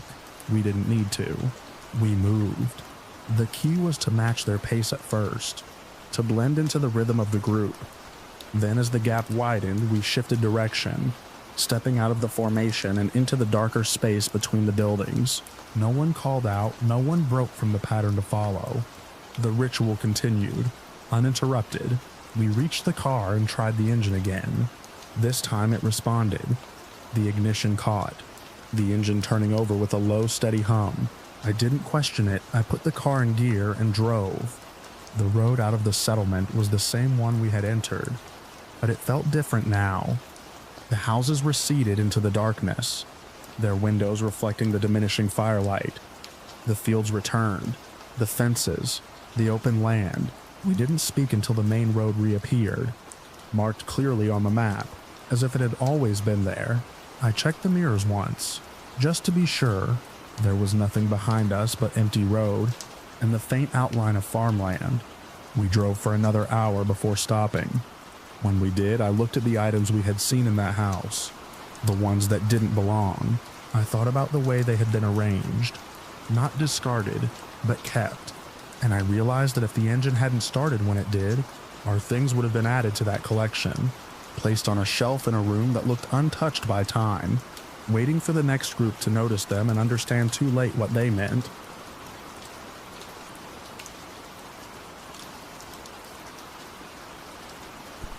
I took the overnight rotation because nobody else wanted the lower levels, and because I've always trusted systems more than people. The facility sat out past the service road where the asphalt gave up and the gravel took over, a concrete stack of sealed floors and redundant doors that were supposed to make incidents impossible. My job was to watch, log, and escalate only when the protocol said so. That first night, I noticed the logs were already ahead of me. The console kept a continuous record of alerts, all timestamped, all categorized, motion flags, access pings, environmental variances. I scrolled back through the previous shift to get a feel for the rhythm. There was a pattern I didn't expect. Every few hours, a disturbance registered in Containment Zone C on Sublevel 3. The zone was listed as inactive, sealed years ago, with no assigned inventory and no scheduled access. Yet the same alert kept appearing. Acoustic anomaly detected. I checked the camera feeds. Zone C had 3 angles: corridor approach, interior wide, and a fixed lens facing the far wall. All 3 were clear, monochrome, a little grainy at that depth. Nothing moved. No one had badge access there, not on my list, not in the archived permissions. I cross-referenced the logs from the last month. Same alert, same zone, same phrasing, stretching back in a clean line like a heartbeat you don't notice until you do. I pulled older archives. The interface slowed as it loaded prior quarters, then prior years. The entries didn't stop. They were spaced irregularly, but they never disappeared. Different supervisors had added notes, short, clipped, all similar, verified false positive, no visible source, no mechanical fault. The names changed every few years, but the language didn't. I wrote my own note, careful and neutral. Observed recurring acoustic alerts from inactive zone. No visual confirmation. Continuing monitoring. It felt like I was signing something I hadn't read.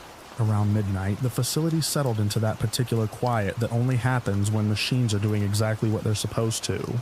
The ventilation kept a steady low pressure, the kind you feel more than hear. The cameras ran their silent loops. I kept the Zone C feeds pinned to the side of my screen.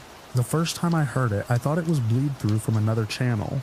A soft rise and fall, not quite a hum, not quite a voice. I checked the audio levels. Only the interior mic in Zone C was active. The waveform looked wrong, too regular, too shaped, like it was following a pattern. I leaned closer, turned up the gain. It resolved into something rhythmic. Not words, not exactly. A sequence. The same rise and fall repeating, with a pause between cycles that stayed consistent down to the second. I marked the time, watched the waveform loop again. It wasn't random noise. It was structured, but there was no source. I switched to the corridor camera.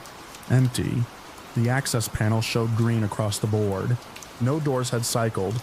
No maintenance routes were scheduled. I ran a quick diagnostic on the mic array. No faults reported.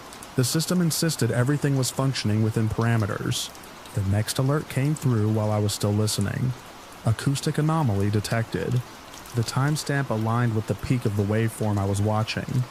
The system was flagging the sound it was already recording, like it didn't trust itself. I went back to the archives and filtered for notes that mentioned audio. There were a few. Repetitive signal, non-linguistic, possible resonance from adjacent ducting, could not reproduce on inspection. One entry stood out because it broke the pattern. It was longer, written by someone who had stayed past their shift. Sound exhibits consistent interval, not machinery. Recommend physical verification. The next entry from a different name simply read, no anomaly found. System recalibrated. I checked the maintenance logs. There was no record of a recalibration. Around 0140, the interior camera for Zone C flickered. It wasn't a full cut, just a brief distortion like the image had been stretched and snapped back. I scrubbed the footage. The glitch lasted less than a second. When I slowed it down frame by frame, something moved across the far wall, an irregular shape, darker than the shadows, not matching any object I could identify in the room. I switched to the corridor camera again. Still empty. The access panel remained unchanged. I checked the other cameras on sublevel 3. All normal. The glitch had only affected the interior feed. I logged it. With a brief visual distortion, unidentified shape present from one's on interior camera, no corresponding motion in adjacent feeds. My hand stayed steady. That's what training is for. The sound continued. Rise, fall, pause, rise, fall, pause. After a while, my brain started to anticipate it. I found myself counting without meaning to, tracking the interval. It stayed consistent, too consistent for something incidental. I opened the blueprint overlay for sublevel 3. Zone C sat at the end of a short corridor, backed by a solid wall that separated it from an older section of the facility that had been decommissioned. The note said the adjacent space was filled and sealed, no access points remaining. The ventilation map showed no ducts running directly into Zone C from that side. There was no obvious path for sound to travel through. At 0215, a new type of alert appeared. Access anomaly detected. It didn't specify a door, just flagged the sublevel. I checked the door logs. All remained locked. No badge reads, no manual overrides. The system had detected something it couldn't categorize. I brought up the security barrier status. Each door showed as engaged, with no mechanical faults. The pressure sensors along the seals read nominal. The system was telling me the barriers were intact. I stood up anyway. There's a point where monitoring stops being enough. It's not in the manual, but you feel it. I took a handheld, synced it to the feeds, and headed for the elevator. The ride down was smooth, uneventful. The doors opened onto sublevel 3, with the same quiet efficiency as always. The corridor to Zone C was short, lined with blank walls and evenly spaced lights that didn't flicker. The air felt cooler there, though the readouts on my handheld said the temperature was within normal range. I walked to the end, stopped a few feet from the door. Up close, the door looked like any other in the facility. Reinforced, sealed, with a panel to the right for badge access and manual override in case of emergency. The indicator light was green. I held my badge to the reader. It didn't react. No beep, no change in the light. I tried again. Nothing. I checked the handheld. The system still showed the door as locked and responsive. I toggled the manual override. The interface lagged, then returned an error I hadn't seen before. Action not available. Behind the door, the sound was clearer. The same rise and fall, the same pause. It filled the space in a way that made it hard to tell where it was coming from. I pressed my ear to the door. The metal was cold. The vibration was faint, but there, matching the pattern. I stepped back and looked at the seam around the door. The seal was intact. No gaps, no damage. I ran my fingers along the edge. Smooth. On my handheld, the interior camera feed glitched again. This time it held for longer, long enough for me to see the shape settle near the center of the frame. It wasn't a person. It wasn't anything I could match to a piece of equipment. It was an absence that moved like it had weight, like it occupied space the light couldn't fill. I switched to the corridor camera behind me. The hallway was empty. When I looked back at the door, the indicator light had changed from green to something between colors, a dim amber that pulsed in time with the sound. That wasn't a standard state. I knew the panel codes. There was no amber for locked, unlocked, or fault. I raised the handheld to report a systems issue. The connection stuttered, then dropped. The screen froze on the last frame of the interior feed. The shape still centered, the image slightly warped. The sound shifted. It didn't change pitch or volume. The pattern adjusted, just enough that my brain stopped anticipating it. The pause shortened. The rise extended. It felt deliberate.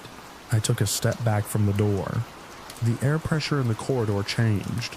A subtle push against my chest like the ventilation had reversed for a moment.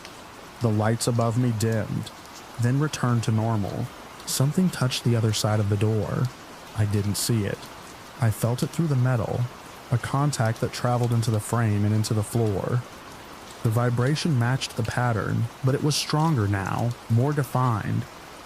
It moved from one side of the door to the other, tracing a path that didn't match any human height or reach. I forced myself to stay still, to observe. That's the job, that's the only thing that keeps you from making mistakes. The indicator light pulsed again, brighter. The seam of the door, perfectly flush a moment ago, showed a thin line of darkness, as if the seal had loosened by a fraction. No mechanical alert appeared. No alarm sounded. The system still believed everything was intact. I backed down the corridor, keeping the door in view. The handheld flickered back to life for a second, long enough to show the corridor camera behind me. There was a distortion in the frame, a wavering patch near the ceiling that wasn't visible when I turned to look at it directly. On the screen, it moved along the corridor, slow and steady, passing over the lights without affecting them. I turned back to the door. The line of darkness at the seam was wider now. Not open, not fully, just enough that the shape on the other side could press against it. The sound stopped. The silence that followed was worse. It wasn't the absence of noise. It was the absence of that pattern my brain had locked onto. Everything else, the ventilation, the faint hum of the lights, felt too loud by comparison. I realized I was holding my breath. I exhaled. Slow. Controlled. And in that moment, the door moved. It didn't swing or slide. It shifted. A minute displacement that shouldn't have been possible without triggering half a dozen alerts.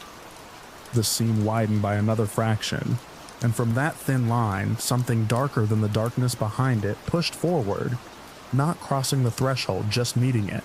There are limits to observation. There's a point where you stop being an observer and become part of the system you're watching. I turned and walked back to the elevator. I didn't run. Running would have meant panic, and panic leads to mistakes. I kept my pace even, my eyes forward. The corridor behind me stayed in my peripheral vision, the door at the end a fixed point. I refused to look at directly again. The elevator arrived faster than it should have. The doors opened without the usual pause. I stepped inside and hit the button for the main level. The panel didn't light up, but the doors closed anyway. As the elevator moved, the overhead camera feed on my handheld came back in bursts. Static, then image, then static again. In one of those brief clear frames, I saw the corridor on sublevel 3 from above. The distortion near the ceiling had spread, covering more of the frame, like a shadow that didn't respect the direction of the lights. It moved toward the elevator doors just as they closed. When I reached the main level, the control room was empty. My console still displayed the feeds, but they were degraded, lines of interference cutting through the images. The logs were still updating. Acoustic anomaly detected. Access anomaly detected. Over and over, faster now. The timestamps stacking on top of each other. I initiated a facility-wide alert. The system hesitated, then accepted the command. Evacuation protocols engaged. Alarms sounding through the levels below. A rising tone that cut through everything else. I didn't wait to see who responded. I grabbed the incident drive from the console, the one that stored local logs independent of the network, and headed for the exit.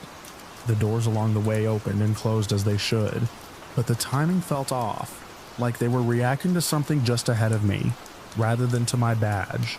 Outside, the night air hit colder than it should have for that time of year. The facility lights behind me cycled through their shutdown sequence, sections going dark in controlled intervals. The alarms continued for a while, then stopped all at once. I got in my car and drove until the gravel turned back into asphalt, until the building was out of sight. In the days that followed, there were briefings, questions about procedures, about logs, about why I had initiated a full evacuation. I provided the drive. I described what I had observed. I kept my language precise, limited to what I could confirm. They told me the systems had failed, a cascade of errors. They told me the logs were corrupted. They told me the anomalies were artifacts of malfunctioning sensors and outdated firmware. They told me the facility would remain closed until a full audit could be completed. I asked about Zone C. They said it had been empty for years.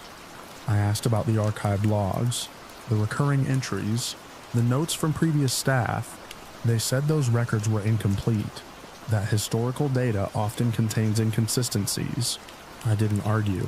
There are limits to what you can prove when the system that records proof is the thing in question.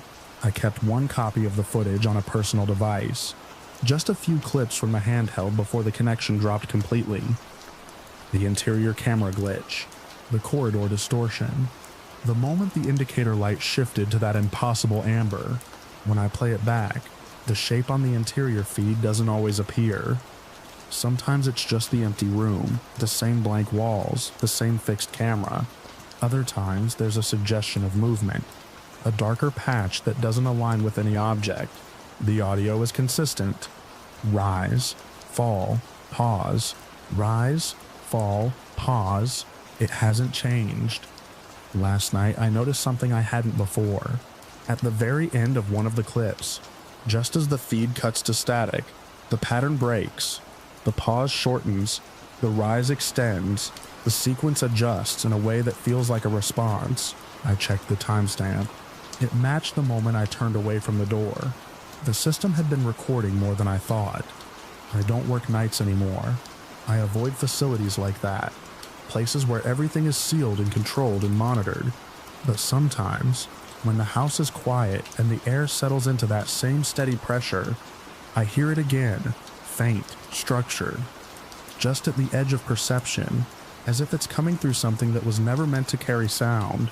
Rise, fall, pause, and sometimes just once. The pause isn't where it should be.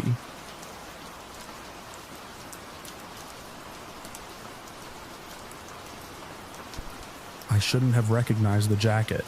It was draped over a rusted gurney in the admitting corridor. Sleeves folded like someone had just set it down to wash their hands. Gray canvas, torn cuff, a strip of reflective tape stitched crooked along the back.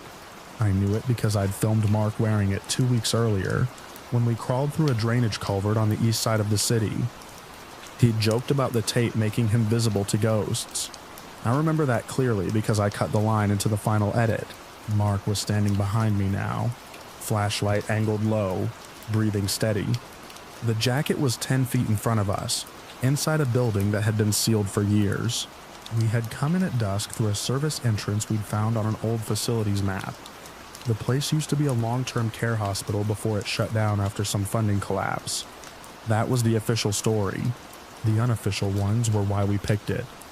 We do this kind of thing for footage, and for the pull of it.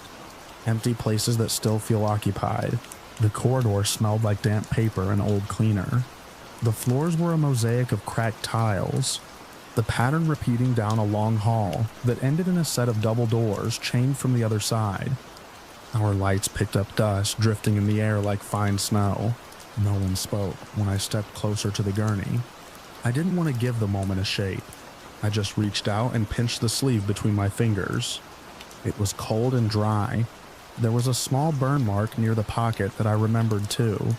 A melted circle from when Mark leaned too close to a space heater on a winter Explorer. I turned and held it up. He shook his head before I could say anything. His face had gone tight, the kind of expression he gets when something doesn't line up. We checked the pockets. Nothing. No keys, no wallet, no tags. The zipper pull was missing. Same as his.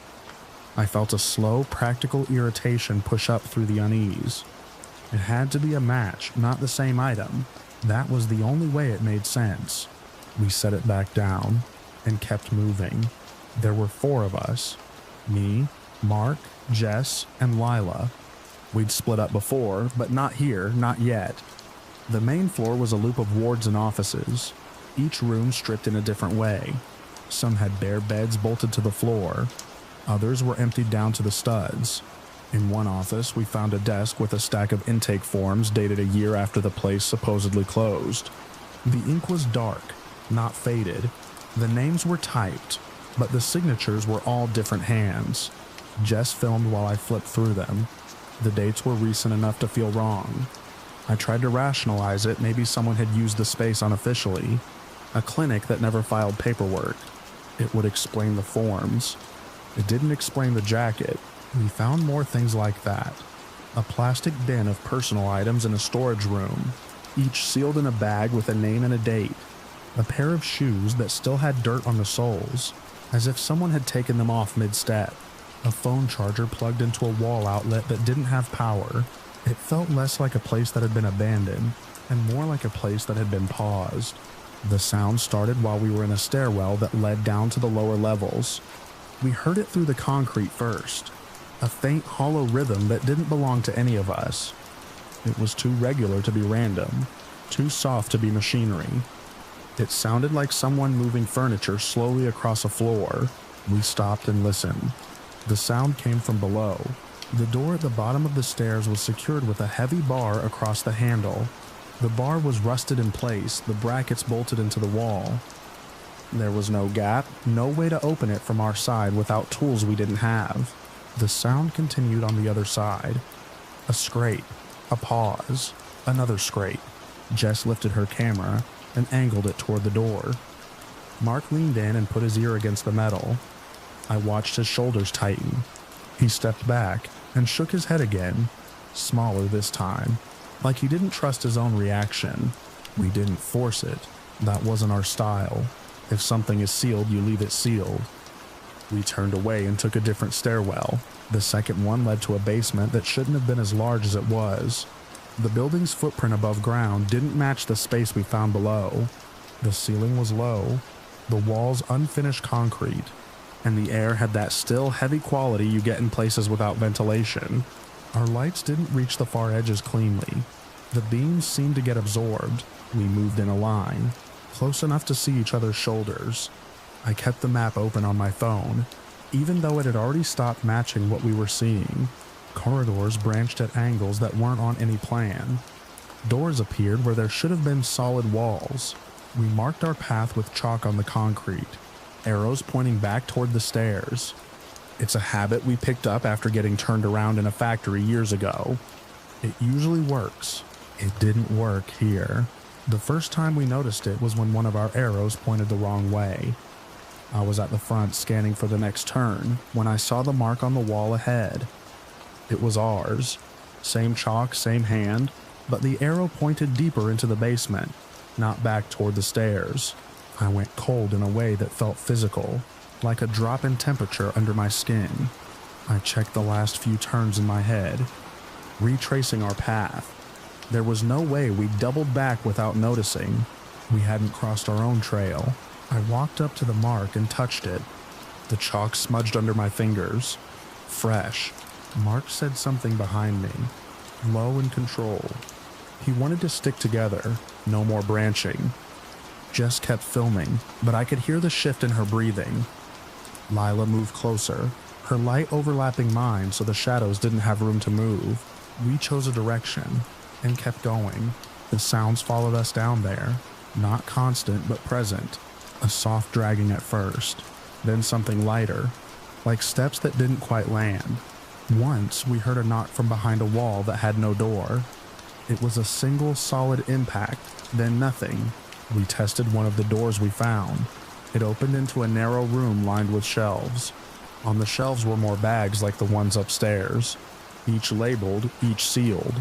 The dates were all within the last few months. The names were different from the intake forms. There was no system we could see, no order. I picked up one bag and held it to the light. Inside was a watch, stopped at a time that meant nothing to me. The second hand was bent. There was a faint smear on the inside of the plastic, as if something had pressed against it from within. I set it back down and closed the door. We tried to head back after that. It wasn't a discussion. The decision moved through the group without words. The place had crossed a line from empty to active, and we had no way to understand how or why. The chalk marks didn't lead us out. They looped. They contradicted each other. We'd follow an arrow for a few turns and find it pointing back toward where we'd come from. We started leaving double marks, then triple, then symbols we agreed on in the moment. It didn't matter. The walls kept presenting us with versions of our own path that didn't match our memory.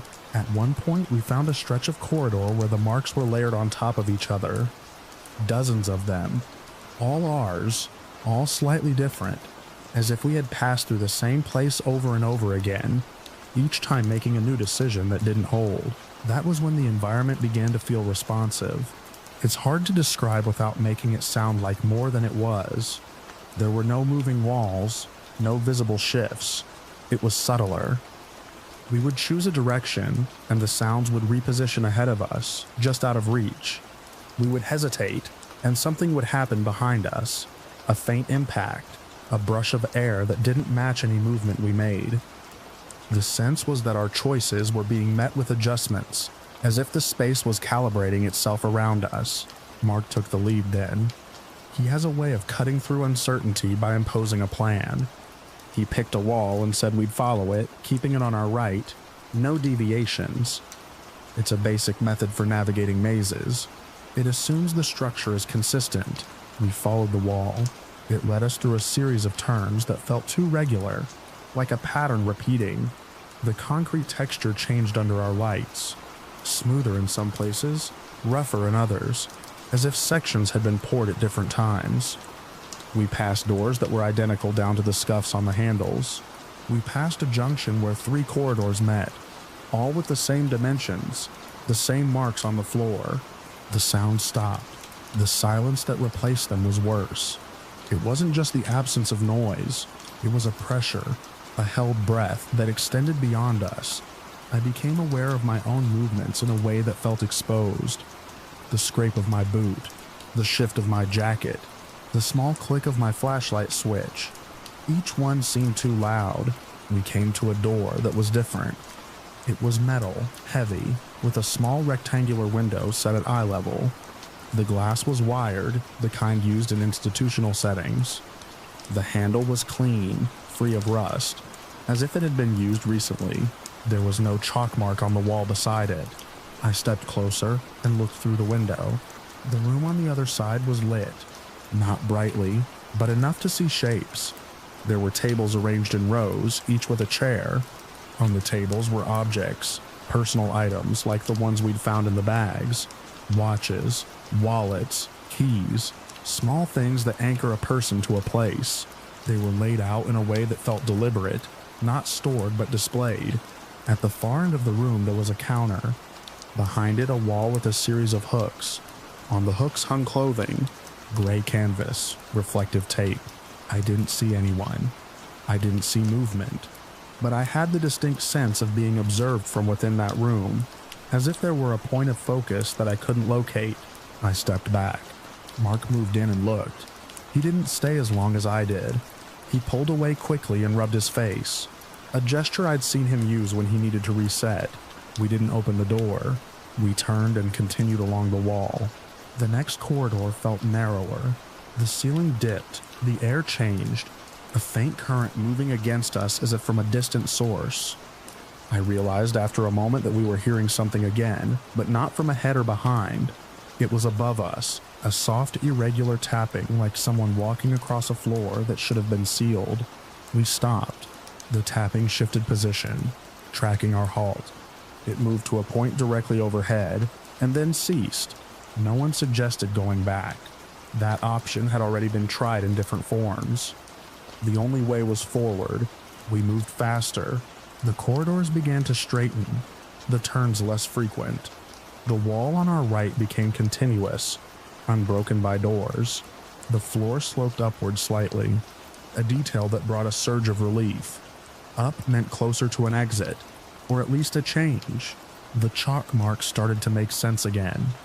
We found a sequence that aligned with our memory, arrows that pointed consistently in one direction. The sense of being guided replaced the earlier confusion. But it wasn't comforting. It felt like a channel we were being directed into. The air grew cooler. We reached a set of stairs. They were concrete, wide enough for two people to walk side by side. The railings were intact, the paint chipped but present. The stairs led up to a landing with a door at the top. The door was ajar. Light filtered through the gap, a dull gray that matched the evening we had left above ground. I checked my watch. The time didn't make sense. We had been down there longer than it showed. We climbed. Each step felt like a negotiation with the space behind us. I expected something to change, for the stairs to extend or the door to recede. It didn't. The geometry held. At the top, I pushed the door open with my shoulder. We emerged into a corridor that matched the one we had entered hours earlier. The same cracked tiles, the same chain on the double doors at the far end. The air felt different, less dense, but the smell was the same. We didn't stop. We moved through the corridor, past the admitting desk, past the gurney. The jacket was gone. In its place was a different item, a pair of gloves I recognized as mine, black with a small tear at the thumb. I had been wearing them when we came in. I looked down at my hands. They were bare. I didn't go back for the gloves. We reached the service entrance and stepped out into the evening. The sky had the flat, dim color of a day ending without a sunset. The air outside felt too open, too thin. We didn't speak until we were in the car. Even then, it wasn't about what we had seen. It was practical, fragmented. We checked our gear, our footage, our time.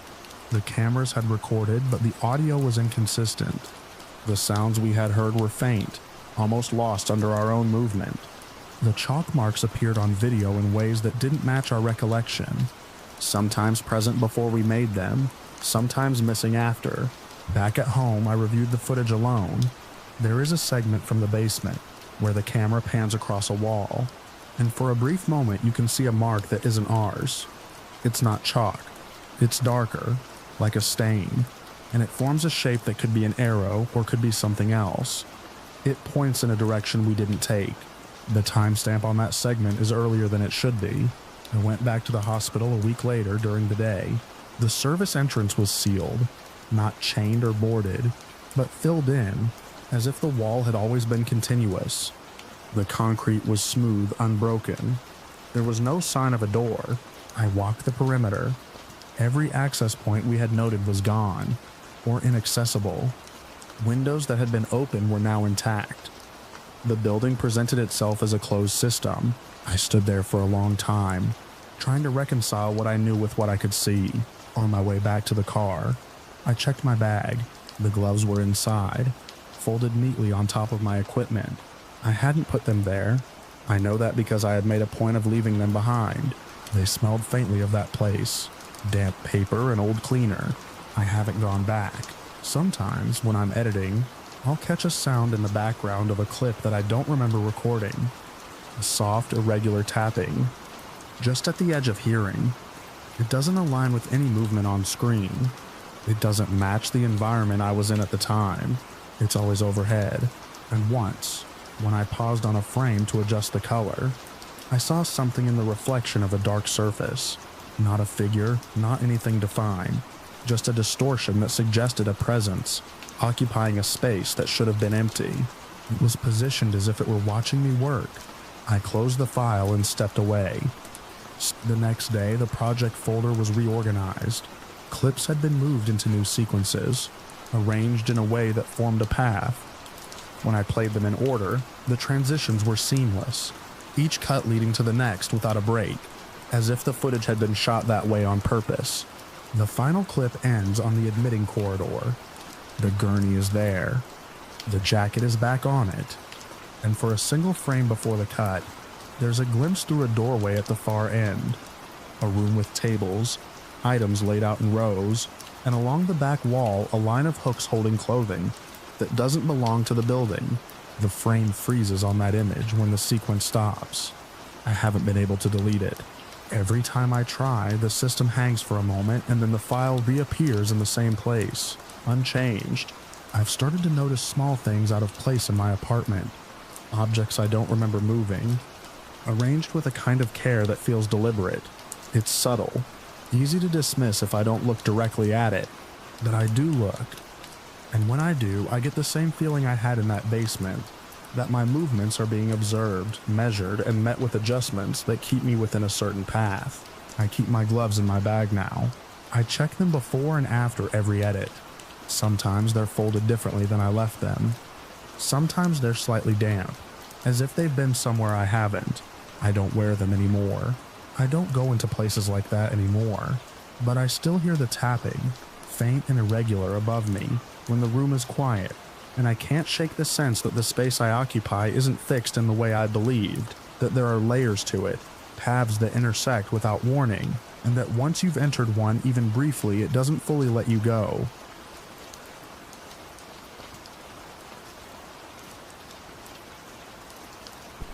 I realized something was wrong with my apartment the moment I saw the mailbox. It was bolted to the wall beside the entrance, dented and painted a dull, uneven gray, the kind landlords use when they stop caring about appearances. Mine was supposed to be brass, polished. I remember running my fingers over the engraved number the day I moved in, feeling a small private satisfaction that I'd finally found a place that felt stable.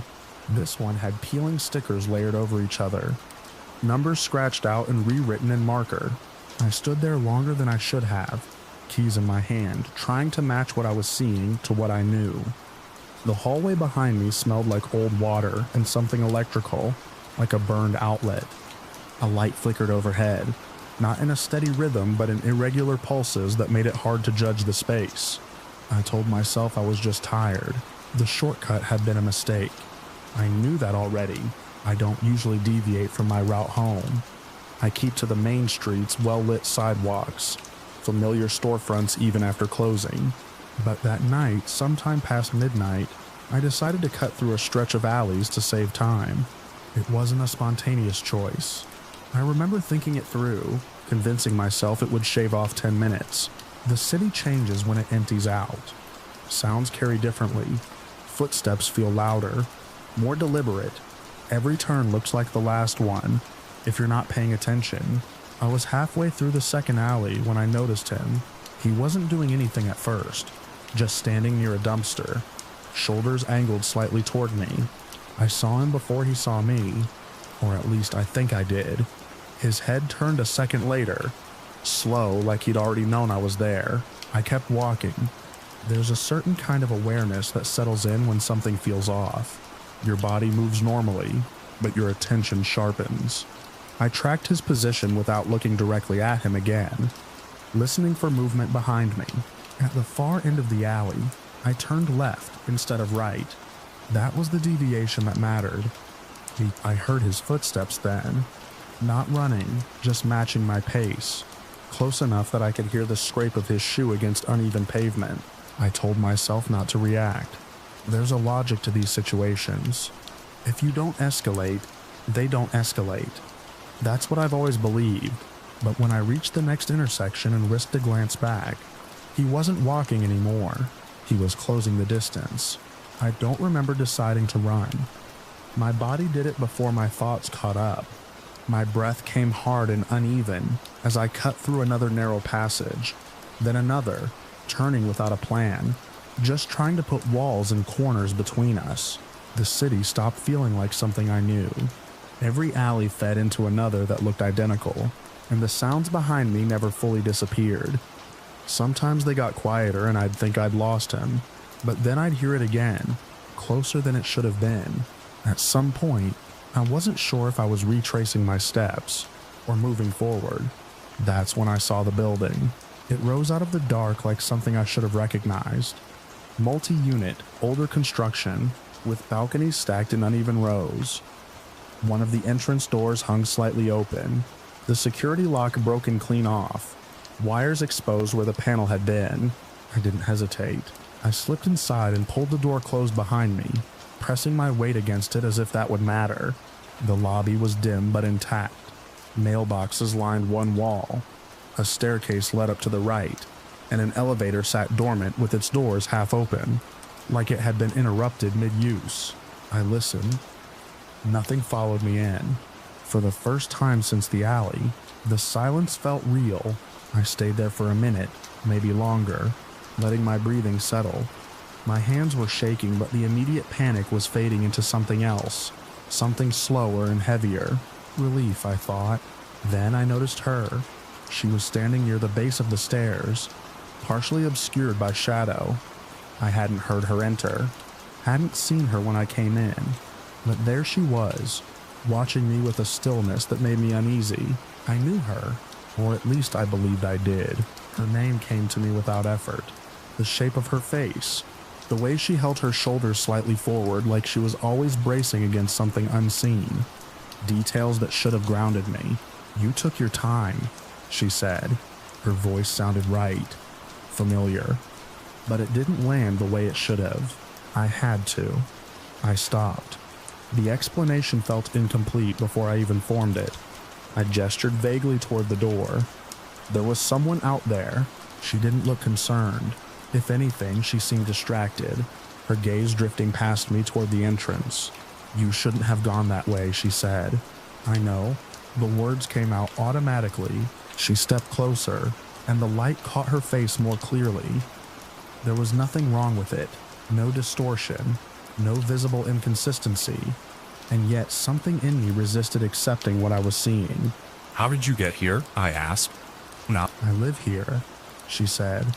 That answer should have settled everything. Instead, it made the unease sharper. I thought. I paused again. My memory felt like it was slipping, like trying to hold on to something wet. "I thought we lived somewhere else." She tilted her head slightly, studying me. "You're tired," she said. "Come upstairs." It was a reasonable suggestion. Logical. I didn't have anywhere else to go. Not with someone possibly waiting outside. Still, I hesitated. "Which floor?" I asked. She didn't answer immediately. For a second, her expression went blank, like a skipped frame in a video. "Third," she said finally. I nodded, though I wasn't sure why. We took the stairs. Each step felt heavier than it should have. The building was quiet but not empty.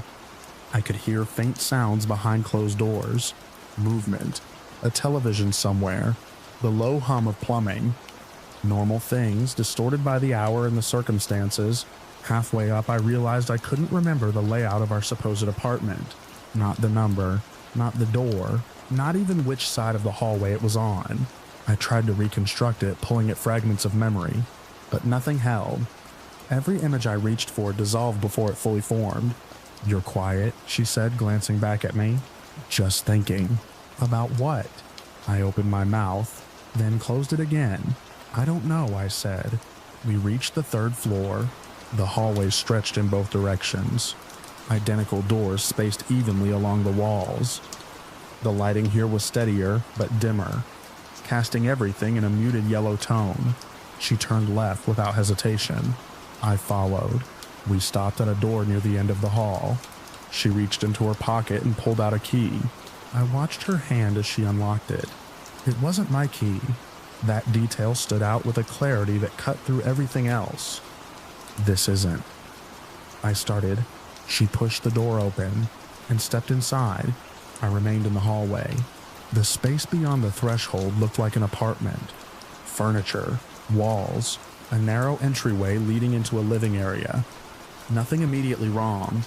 Nothing that explained the growing sense that I was in the wrong place entirely. She turned back to me. "Aren't you coming in?" I looked past her, trying to find something recognizable. I couldn't look. "My place doesn't look like this," I said. She frowned slightly. "Haha, this is your place." "No," I said, more firmly now. "It's not." The certainty surprised me. It was the first solid thing I'd felt since entering the building. She stepped closer to the doorway. "Then, where do you think you live?" I opened my mouth to answer. Nothing came out. The image I'd had earlier, the brass mailbox, the polished number, it felt distant now, like something I'd seen in a photo rather than experienced myself. "I don't know," I said. For a moment, neither of us moved. Then, from somewhere below, I heard the door to the building open. The sound was unmistakable. A pause followed, then footsteps. Slow, measured, coming inside. Her expression changed, but not in the way I expected. There was no fear, no urgency, just a kind of resignation. "You shouldn't have brought him here," she said quietly. I didn't. I stopped. The footsteps began to climb the stairs. I turned toward the stairwell, my body reacting before my thoughts aligned. The instinct to run surged back, stronger than before. "We need to go," I said. She didn't move. "He's already inside," she said. The footsteps reached the 2nd floor, closer now. I backed away from the apartment door. "Come on," I said, my voice tighter. "We can leave through another exit." "There isn't one," she said. That didn't make sense. Buildings like this always have multiple exits, but I didn't have time to argue. The footsteps reached the 3rd floor. They stopped. Silence filled the hallway, thick and immediate. I could feel him there, just out of sight at the top of the stairs. I didn't wait. I turned and ran in the opposite direction, toward the far end of the hall. My vision tunneled, focusing only on the corner ahead. Behind me, I heard movement, not hers, his. I reached the end of the hallway and found another door. It wasn't marked, no number, no indication of where it led. I grabbed the handle and shoved it open. Another stairwell. I took the steps 2 at a time, descending without looking back. The air grew colder as I moved down, the sounds of pursuit echoing in a way that made it impossible to judge distance. At the bottom, I pushed through another door and stumbled into a different hallway. This one didn't match the rest of the building. The walls were a different color. The layout shifted, angles slightly off, doors placed irregularly, as if the structure had been assembled without a consistent plan. I slowed, just enough to orient myself. There was no sign of an exit, no lobby, no broken security door, just more corridors. The footsteps behind me didn't follow immediately. That scared me more than if they... I moved forward cautiously, turning corners, trying to map the space in real time. Nothing connected the way it should have. Hallways looped back into themselves or ended abruptly in blank walls. I found another staircase. This time, I went up this time. When I reached the next level, I expected more of the same. Instead, I stepped into a hallway I recognized. The lighting was brighter, the walls cleaner, the doors evenly spaced, and at the far end there it was. My apartment. The brass mailbox stood just outside, polished, intact, exactly as I remembered. Relief hit me so suddenly, it made me dizzy. I walked toward it slowly, half expecting it to disappear. It didn't. I reached out and touched the engraved number. It felt solid, real. I fumbled with my keys and found the right one without hesitation this time. The lock turned smoothly, the familiar click grounding me in a way nothing else had. I stepped inside and closed the door behind me. Everything was as it should be. The furniture, the layout, the small details I'd memorized without realizing it. I stood there for a long time, listening. No footsteps, no movement outside, just silence. Eventually I moved to the window.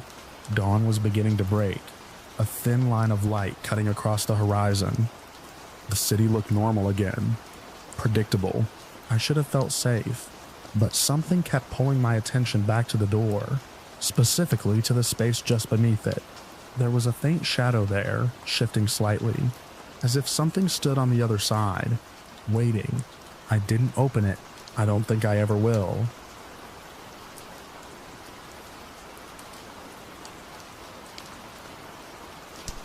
I noticed the road first, not the houses.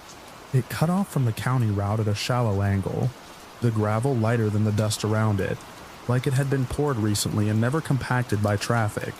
Our map didn't show anything there. We were already behind schedule, and the sun had started to flatten against the fields, turning the irrigation rigs into silhouettes. I was driving, and I remember easing off the accelerator without thinking, drawn by how clean that turnoff looked compared to the rest of the road. We should have kept going. There were 4 of us in the car. All of us used to long drives, detours, the kind of aimless travel that comes from trying to cut across states without sticking to highways. We'd taken worse roads for less reason. I told myself this was just another shortcut, maybe a service road through farmland. The GPS lost signal about a mile in. That wasn't unusual out there, but it still felt like a small line being crossed. The fields changed first. Corn gave way to something lower. Dry stalks arranged in tight rows that I couldn't identify. No farm equipment, no power lines, just that pale gravel road threading forward. Then the houses appeared. They weren't clustered the way you expect in a rural settlement. They stood apart from each other, each one set back behind a patch of cleared dirt, as if they'd been placed deliberately to avoid any overlap. The buildings themselves looked older than they should have been, not in a neglected way, but in a preserved way, like they'd been built to match a memory of something older. Wood siding, narrow windows, steep roofs. No visible wiring, no satellite dishes, no vehicles. I slowed to a crawl. Someone stepped out from between 2 of the houses. He didn't wave. He didn't signal for us to stop or turn around. He just stood there, facing the road, hands at his sides. Another figure appeared behind him, then another, until there were 5 of them spaced evenly along the edge of the clearing. I remember thinking it looked rehearsed. I rolled down the window part way. The air smelled dry, like old hay. No one spoke from inside the car. I didn't either. The man closest to us took a step forward, stopping just short of the road. His clothes were plain, light-colored, loose in a way that didn't match the heat. When he spoke, it wasn't loud, but it carried. He used words that felt out of place, not in meaning but in tone, like he'd learned them from a different time. He asked where we were bound and whether we required passage. Not directions, passage. I answered without thinking, telling him we were just passing through, that we'd gotten turned around. My voice sounded too normal against his. He nodded once slow, then repeated part of what I'd said, but differently, like he was translating it into something more formal. The others behind him did the same, echoing fragments in near unison. It wasn't loud, but it layered in a way that made it hard to focus on any single voice. I remember gripping the steering wheel tighter. We didn't get out. I kept the car idling, told him we'd turn around. He stepped back, giving us space, but his eyes didn't leave the car. None of theirs did. The road ahead curved deeper into the settlement. I chose it instead of reversing. I told myself it would loop back. We drove between the houses at a steady pace, not fast enough to look like we were fleeing, not slow enough to invite more interaction. The people we passed all moved in similar ways. If one turned their head, another would follow a second later.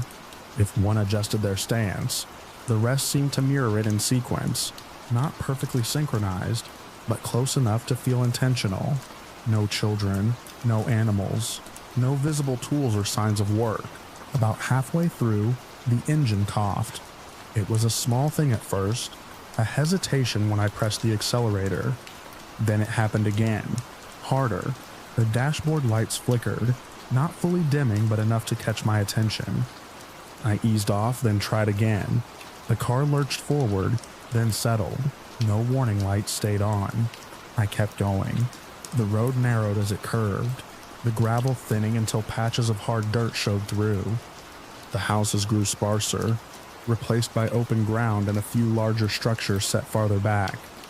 One of them looked like a barn, though its proportions were off, taller and narrower than it should have been. That's where the car finally gave out. The engine cut cleanly. No sputter this time, just a sudden silence that left the tires crunching over gravel for a few more feet before we rolled to a stop. I tried the ignition immediately. It turned, caught for a second, then died again. We sat there for a moment, the quiet pressing in. When I looked up, there were people standing behind us. They hadn't been there before.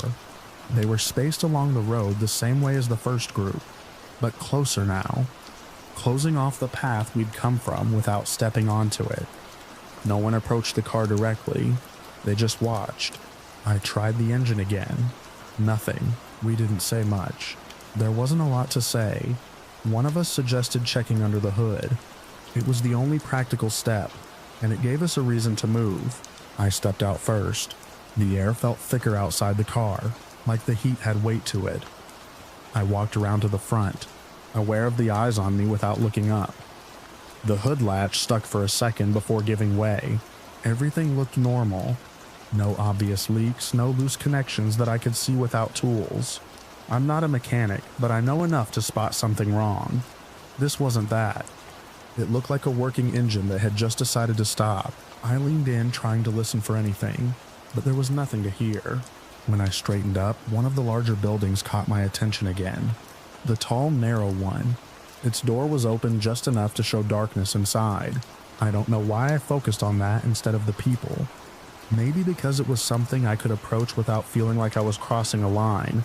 I told the others I was going to look for help. No one argued. The ground between the car and the building was packed dirt, worn smooth. As I walked, I noticed more details that hadn't registered from the car. Marks in the ground that looked like they'd been made by dragging something heavy. Not fresh, but not old either. The doorway was taller than I expected up close. The wood around it was worn, not splintered but polished by use. I paused at the threshold, letting my eyes adjust. The interior was dim, lit only by narrow slits high in the walls. The air inside was cooler, carrying a faint metallic smell. It took a few seconds for the shapes to resolve into objects. Shelves lined one side of the space. Not rough storage, not tools or supplies. Personal items, bags, jackets, shoes, modern things, out of place in that setting.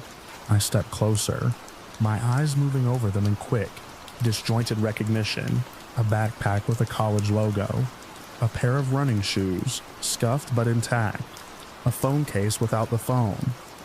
A set of keys on a ring with a plastic tag from a rental company. None of it belonged there. I picked up the keys without thinking, turning them over in my hand. The tag had a number printed on it. Nothing else. I put them back exactly where I'd found them. The realization came in a slow, heavy way. These weren't old belongings. They hadn't been collected over years. They were too varied, too recent. They looked like things taken from people like us. I heard movement behind me. I turned too fast, my shoulder brushing one of the shelves hard enough to make something fall. It hit the floor with a dull thud, louder than it should have been in that space. A figure stood in the doorway. He hadn't made a sound coming up behind me. He didn't step inside. He just stood there, blocking the light, his face unreadable in the dimness. He spoke again, using the same formal tone as before, but slower now. He asked if I had found what was kept. I didn't answer right away. He repeated the question, and this time from somewhere outside, I heard others echo it. The same words, slightly out of sync. I said I was just looking for help with the car. He tilted his head slightly like he was considering the phrasing. Then he spoke again, reframing my words, offering assistance in terms that sounded more like an exchange than help. I backed toward the door, keeping him in front of me. He didn't move to stop me. When I stepped outside, the light felt harsher. The people were closer now, not crowding, but reducing the space between them. The car looked farther away than it should have. I walked back as evenly as I could, not rushing. One of my friends met me halfway, eyes wide, asking quietly what I'd seen. I told him enough to make it clear we needed to leave. No details, just the conclusion. We tried the car again. Still nothing. The sun had dropped lower, the light shifting toward that flat gray tone that comes right before it starts to fade completely. The temperature dipped just enough to be noticeable from somewhere deeper in the settlement. A sound started. It wasn't loud at first, more like a rhythm than a noise. Something being struck at regular intervals. It carried through the air, steady and deliberate.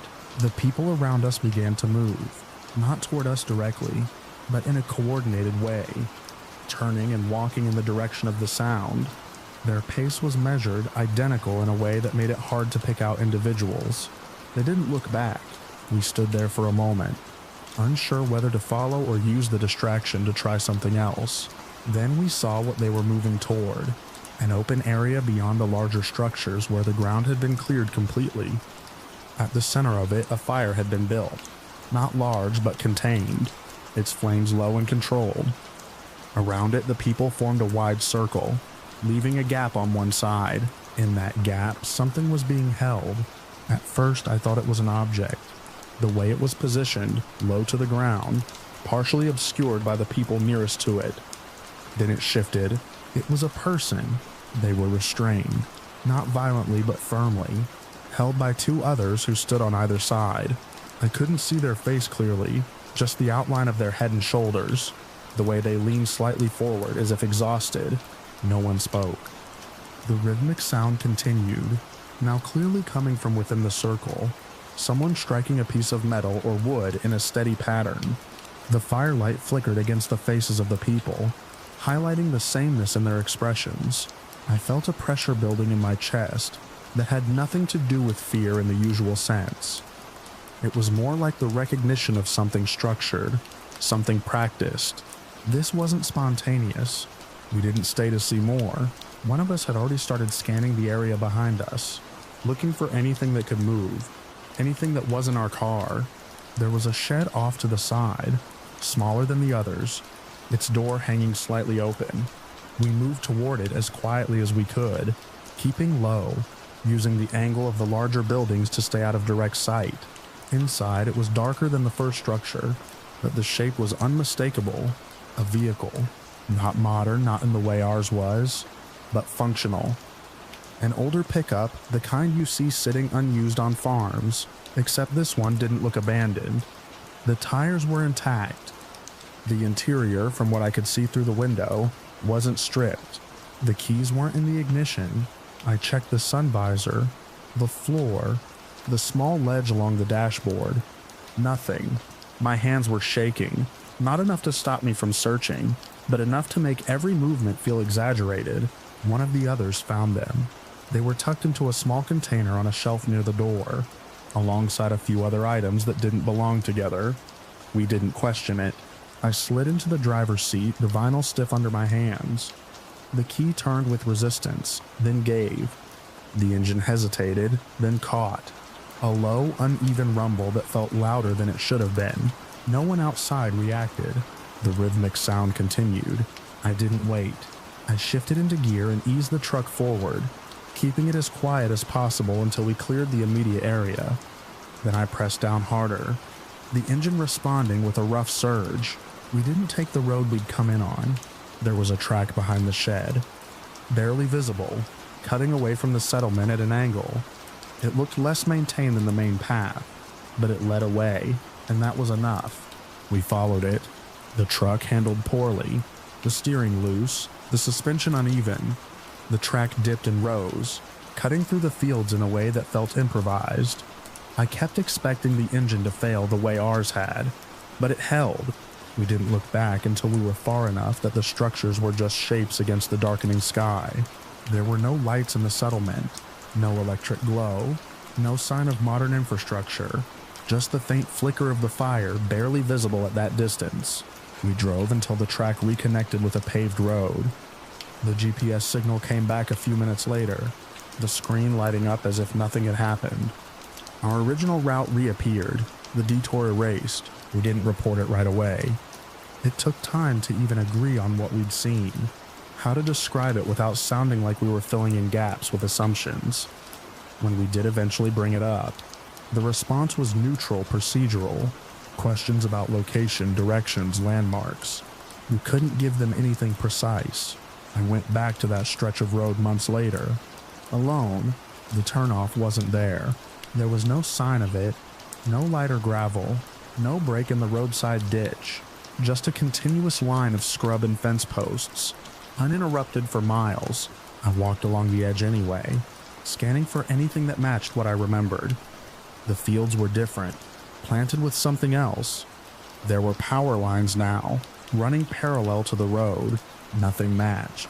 I stood there until the light started to fade, trying to align what I was seeing with what I knew had been there. It didn't work. On the drive back, I kept thinking about the items in that building, the way they'd been arranged, not discarded but kept, cataloged almost. I still have the number from the rental tag in my head. I wrote it down later, tried to look it up, see if it connected to anything. It didn't lead anywhere useful, just a closed loop of records that stopped short of giving me a name.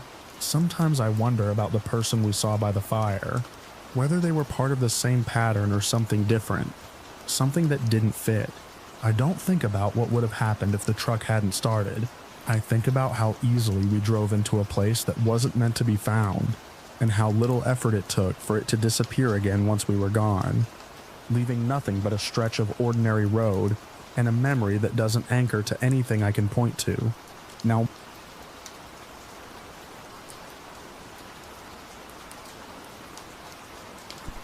I signed the temporary assignment just before dusk, standing under a failing exterior light that flickered against the concrete facade like a weak pulse. The facility sat alone beyond a service road that had more gravel than asphalt, a tiered structure of blank walls and narrow windows that reflected nothing back. My job was simple on paper: monitor feeds, log irregularities, keep doors secured until the morning relief arrived. I had done overnight shifts in quieter places, but nothing this isolated, nothing this layered. Inside, the air held a dry, processed smell, like old filtration systems working past their intended lifespan. The main control room was positioned on the second level, a central hub with a wall of surveillance monitors cycling through corridors, stairwells, and sealed rooms, identified only by alphanumeric labels. The outgoing guard left quickly, offering a short nod and a comment about keeping the inner doors closed at all times. He did not elaborate, and I did not ask.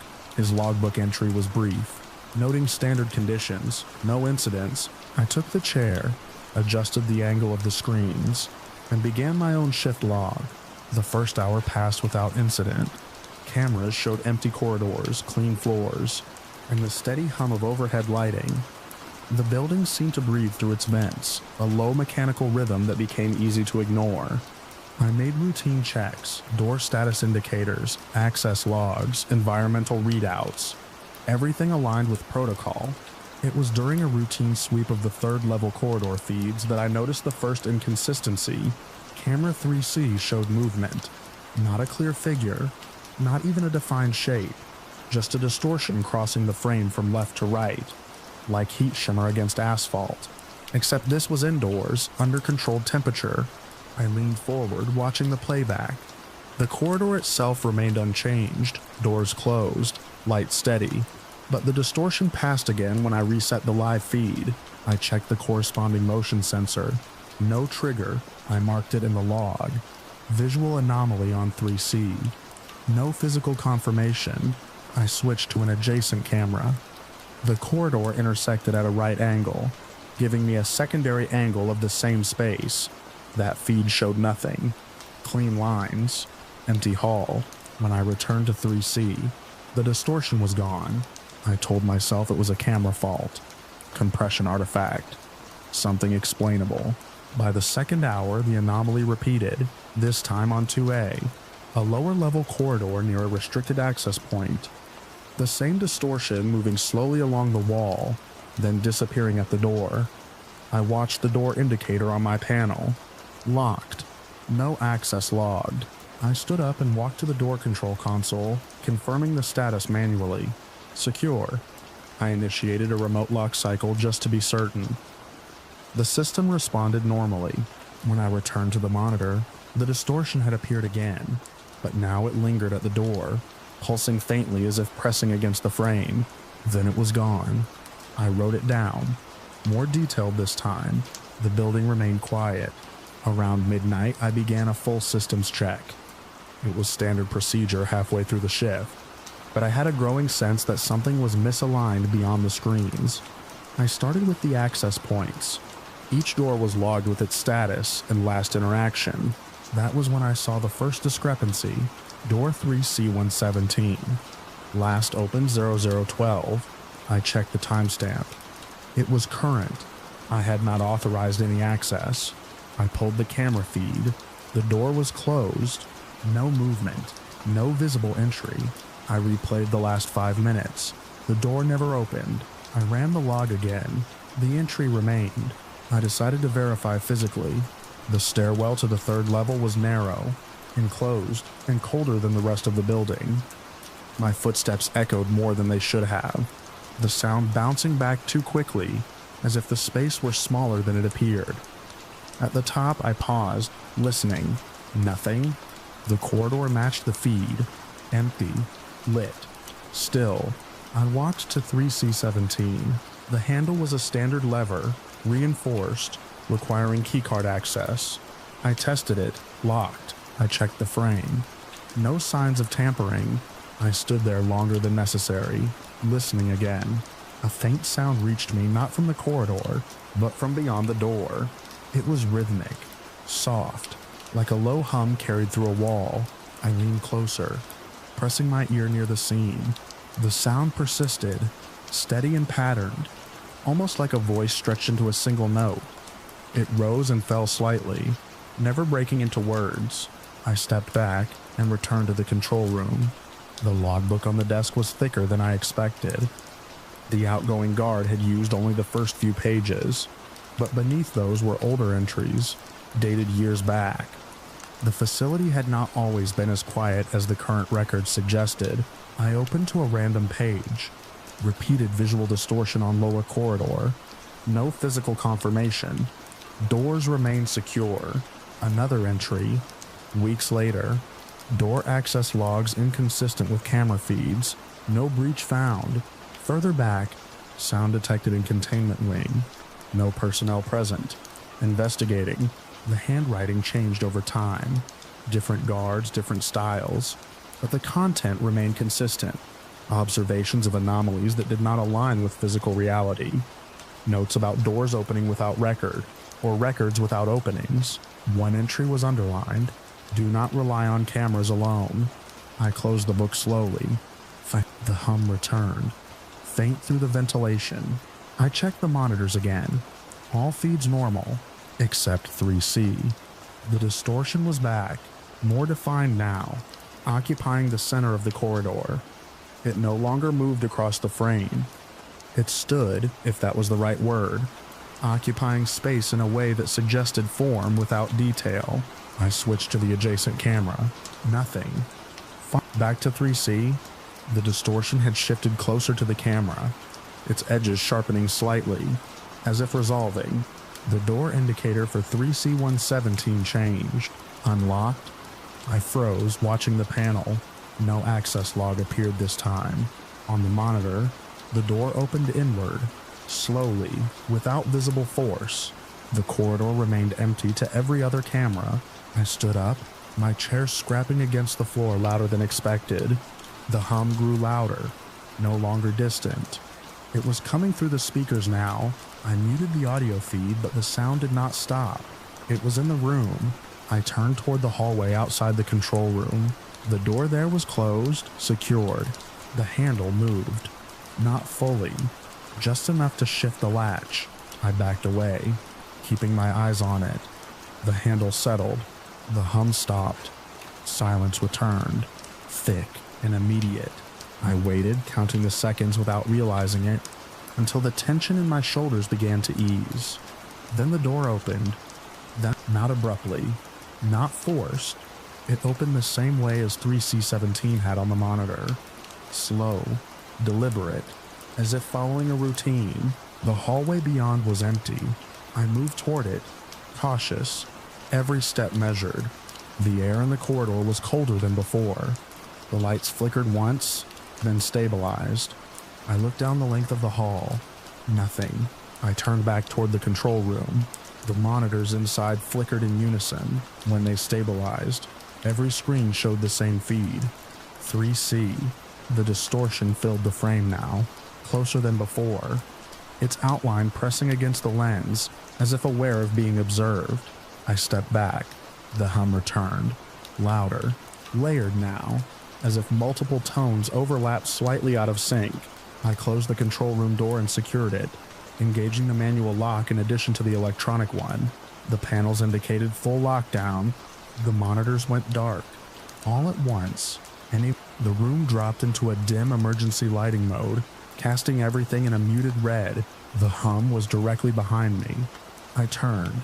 It stood near the far wall, where the logbooks were stacked. Not fully visible, not fully absent. A vertical absence in the air, shaped like a person but lacking detail, as if the space itself refused to resolve it. The sound came from it, through it, not quite aligned with its position. I could not make out features, only the impression of presence. It did not move, neither did I. The distance between us felt fixed, regardless of the steps I considered taking. The door behind me clicked. I unlocked. I did not look away. The hum shifted, lowering in tone. I took a step backward, toward the door.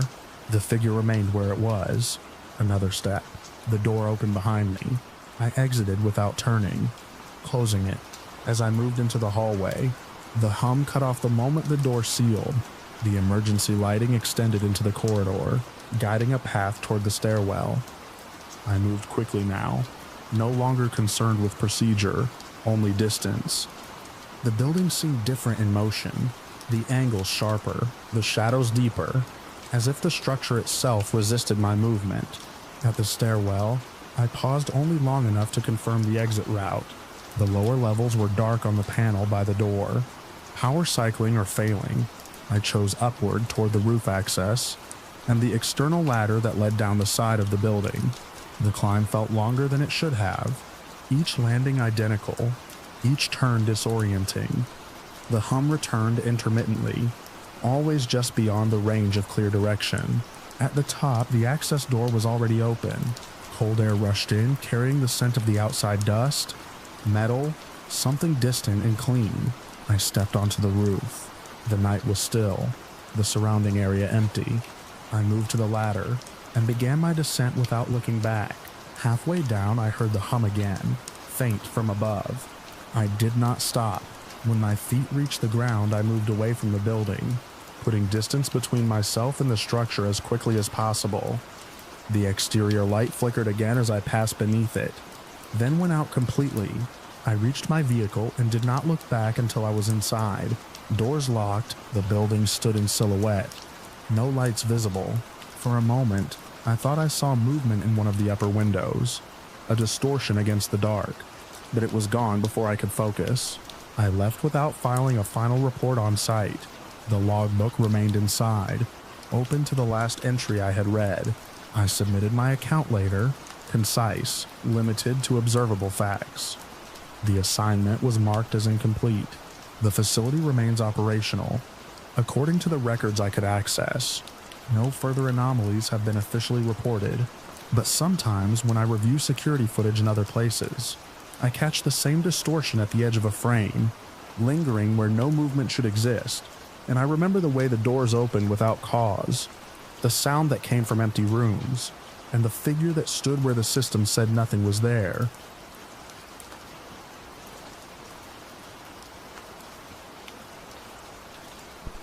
I shouldn't have gone down the service ramp after the others, but the chain on the gate had already been cut, and the air coming out of the lower level felt recently disturbed, like someone had opened a door minutes before we arrived. I've been documenting abandoned sites for years, long enough to know the difference between dust that's settled for decades and dust that's been kicked up that day. The facility sat alone beyond a strip of scrubland, a concrete block of a place with no signage left intact. Old records online listed it as a municipal storage annex, but the layout above ground didn't match anything typical. Too many sealed corridors, too many reinforced doors for a place that supposedly stored paper and surplus equipment. We entered just before sunset, the sky still holding a dull orange glow behind the broken windows. There were 4 of us.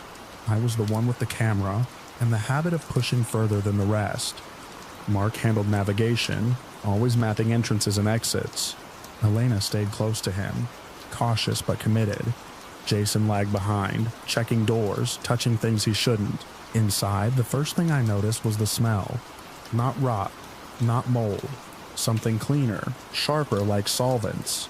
It didn't belong in a place this neglected. We found signs of recent occupation almost immediately. A folding chair set near a wall outlet that still had power. A strip of LED lights taped along a corridor ceiling, faintly glowing. Extension cords that disappeared through a hole, crudely cut into drywall. None of it matched the decay around it. Someone had been here, not long ago, and had made changes that weren't part of the original design. We moved carefully, not speaking much. Sound carried strangely in that building, flattening, and then echoing back from angles that didn't make sense.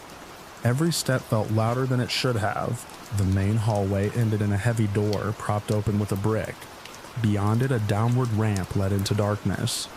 That was where the air changed. Cooler, more still, but with that same chemical edge. I remember hesitating there, one hand on the wall, feeling a faint vibration that I couldn't explain. Mark went first. I followed. The others came after. The ramp leveled out into a wide, windowless corridor. The walls were painted a pale color that had peeled in long strips, revealing older layers beneath.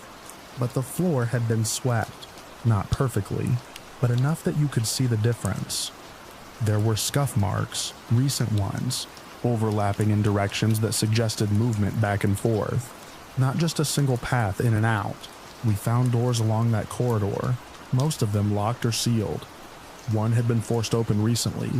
The hinges were bent outward, metal stressed in a way that takes effort.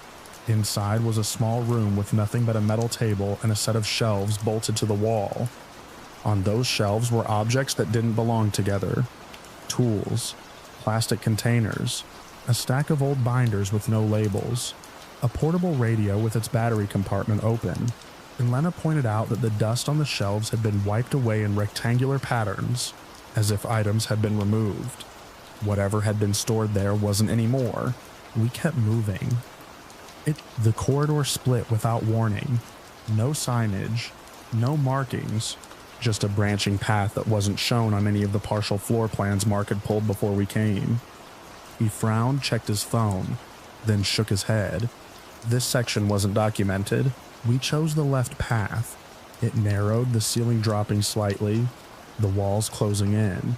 The sound of our footsteps changed again, becoming duller, as if the space was absorbing noise. That's when we heard the first movement. It came from somewhere ahead, beyond a bend in the corridor. A heavy, dragging sound like something large being pulled across concrete. It wasn't constant. It would start, scrape for a few seconds, then stop, then start again. We froze.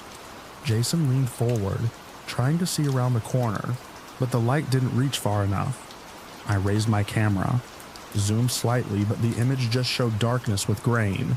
The sound stopped. For a moment, there was nothing. Then, from somewhere behind us, deeper in the corridor we had just come from, there was a different noise, a dull impact, something heavy hitting a surface once we turned back instinctively. The corridor behind us looked the same, but the air felt tighter, like the space had shrunk while we weren't looking.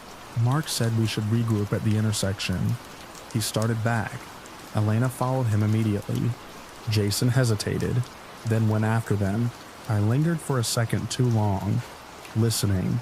There was no more dragging sound, no more impacts, just that low, constant sense of pressure in the air. When I turned to follow, they were already further ahead than they should have been. I quickened my pace. The bend in the corridor seemed longer on the return. The intersection didn't appear where I expected it. For a moment, I thought I had taken the wrong direction, but there hadn't been any turns. Then I saw light ahead, not from the ramp. A different kind of light, colder, more focused. I moved toward it, expecting to find the others. Instead, I found a room. The door was open, the light coming from inside. The space was larger than the others we had seen, with multiple tables arranged in rows. The walls were bare, but the floor was clean, almost polished compared to the corridors. And on the nearest table there was my bag. I stopped in the doorway, trying to make sense of it. It was the same bag I had slung over my shoulder when we entered. The same worn strap, the same small tear near the zipper. But it was sitting there, placed neatly, as if someone had set it down carefully. I reached back instinctively. The weight was still on my shoulder. I didn't move closer. Beyond my bag, on the other tables were other items. Mark's folded map, Elena's flashlight, Jason's gloves, all of them arranged in a way that suggested order, not abandonment, as if someone had collected them and laid them out for inspection. But none of those items had been taken from us. Not yet.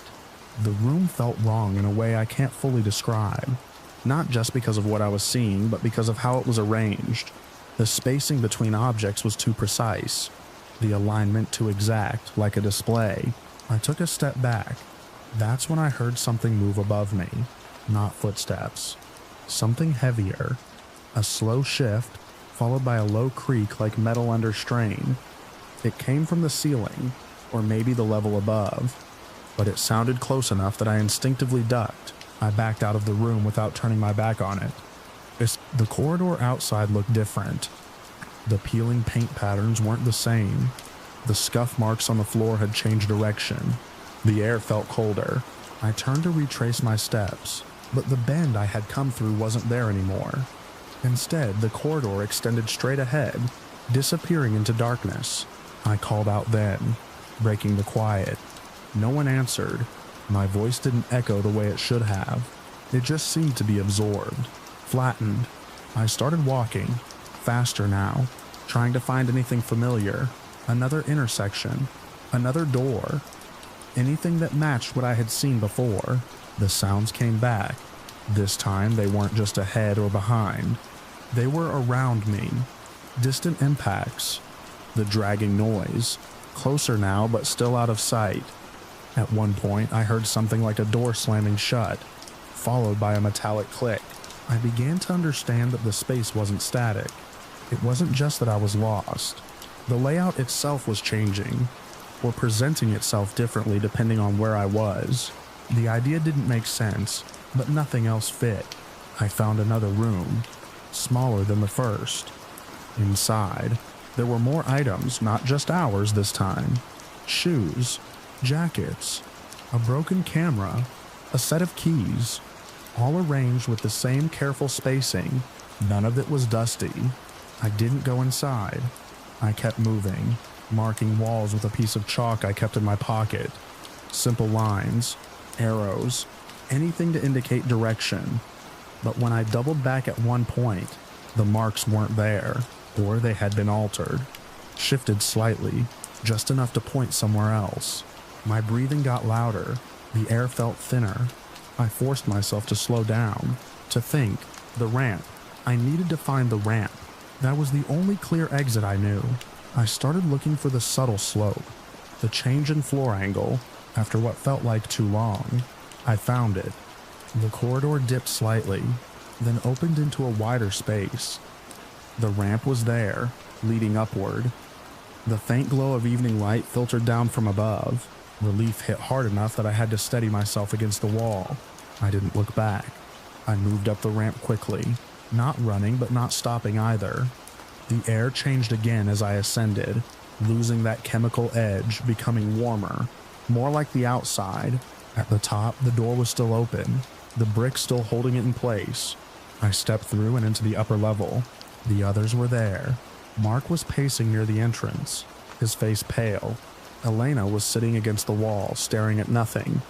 Jason was by the doorway, looking down the ramp I had just come from. They all turned when I emerged. No one spoke at first.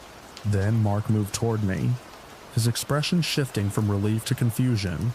He gestured at my bag, still on my shoulder, then back down the ramp.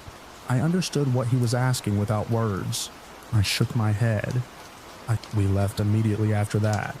No one suggested going back down. No one argued. Outside, the sky had darkened. The building looked the same as when we arrived, silent and still. We drove away without stopping to review footage or compare notes. It wasn't until later, when we tried to map what we had seen, that things became worse. The original plans we had found didn't include the lower level in any meaningful detail, but even accounting for that, nothing lined up. The number of corridors, the angles, the room sizes, it didn't fit within the physical footprint of the building. We checked municipal records, archive documents, anything that might explain modifications or expansions. There was nothing. No permits, no references to a subterranean section like the one we had entered. As if it had never existed, I went through my footage frame by frame. There were gaps I couldn't account for. Sections where the camera had been recording, but the video showed only static or darkness. Timestamps that jumped forward without explanation. In one clip, just before the feed cut out, there was a frame that I almost missed.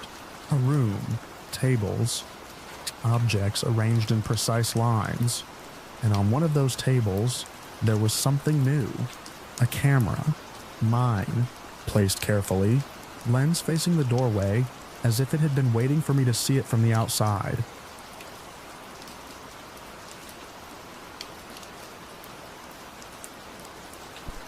I realized I was lost when the streetlights stopped matching the pattern I'd been following for the last 10 minutes.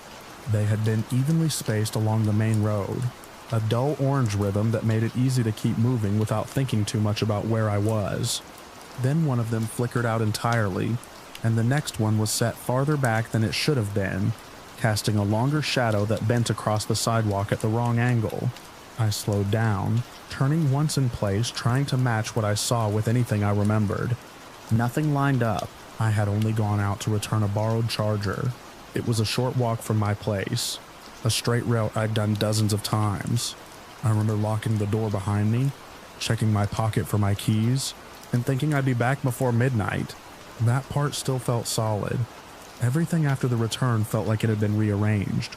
Instead of retracing my steps, I convinced myself there was a quicker way back. I could see a row of apartment blocks in the distance that looked familiar, and I cut between two buildings to reach them. The passage was narrower than I expected, a service corridor lined with dumpsters and damp concrete walls. It smelled like stale water and something metallic. Halfway through, I noticed the sound of my own footsteps didn't echo the way they should have. There was a delay, like a second set of steps landing just after mine. I stopped. The second sound stopped too. I turned, expecting to see someone behind me, but the passage was empty. A faint light from the street I'd left behind barely reached the entrance. Everything past a few yards was swallowed in shadow. I stood there longer than I should have, listening, until the silence felt heavier than the noise. When I started walking again, I moved faster. The passage opened into a small courtyard I didn't recognize. It was surrounded on all sides by low residential buildings, their windows dark or dimly lit.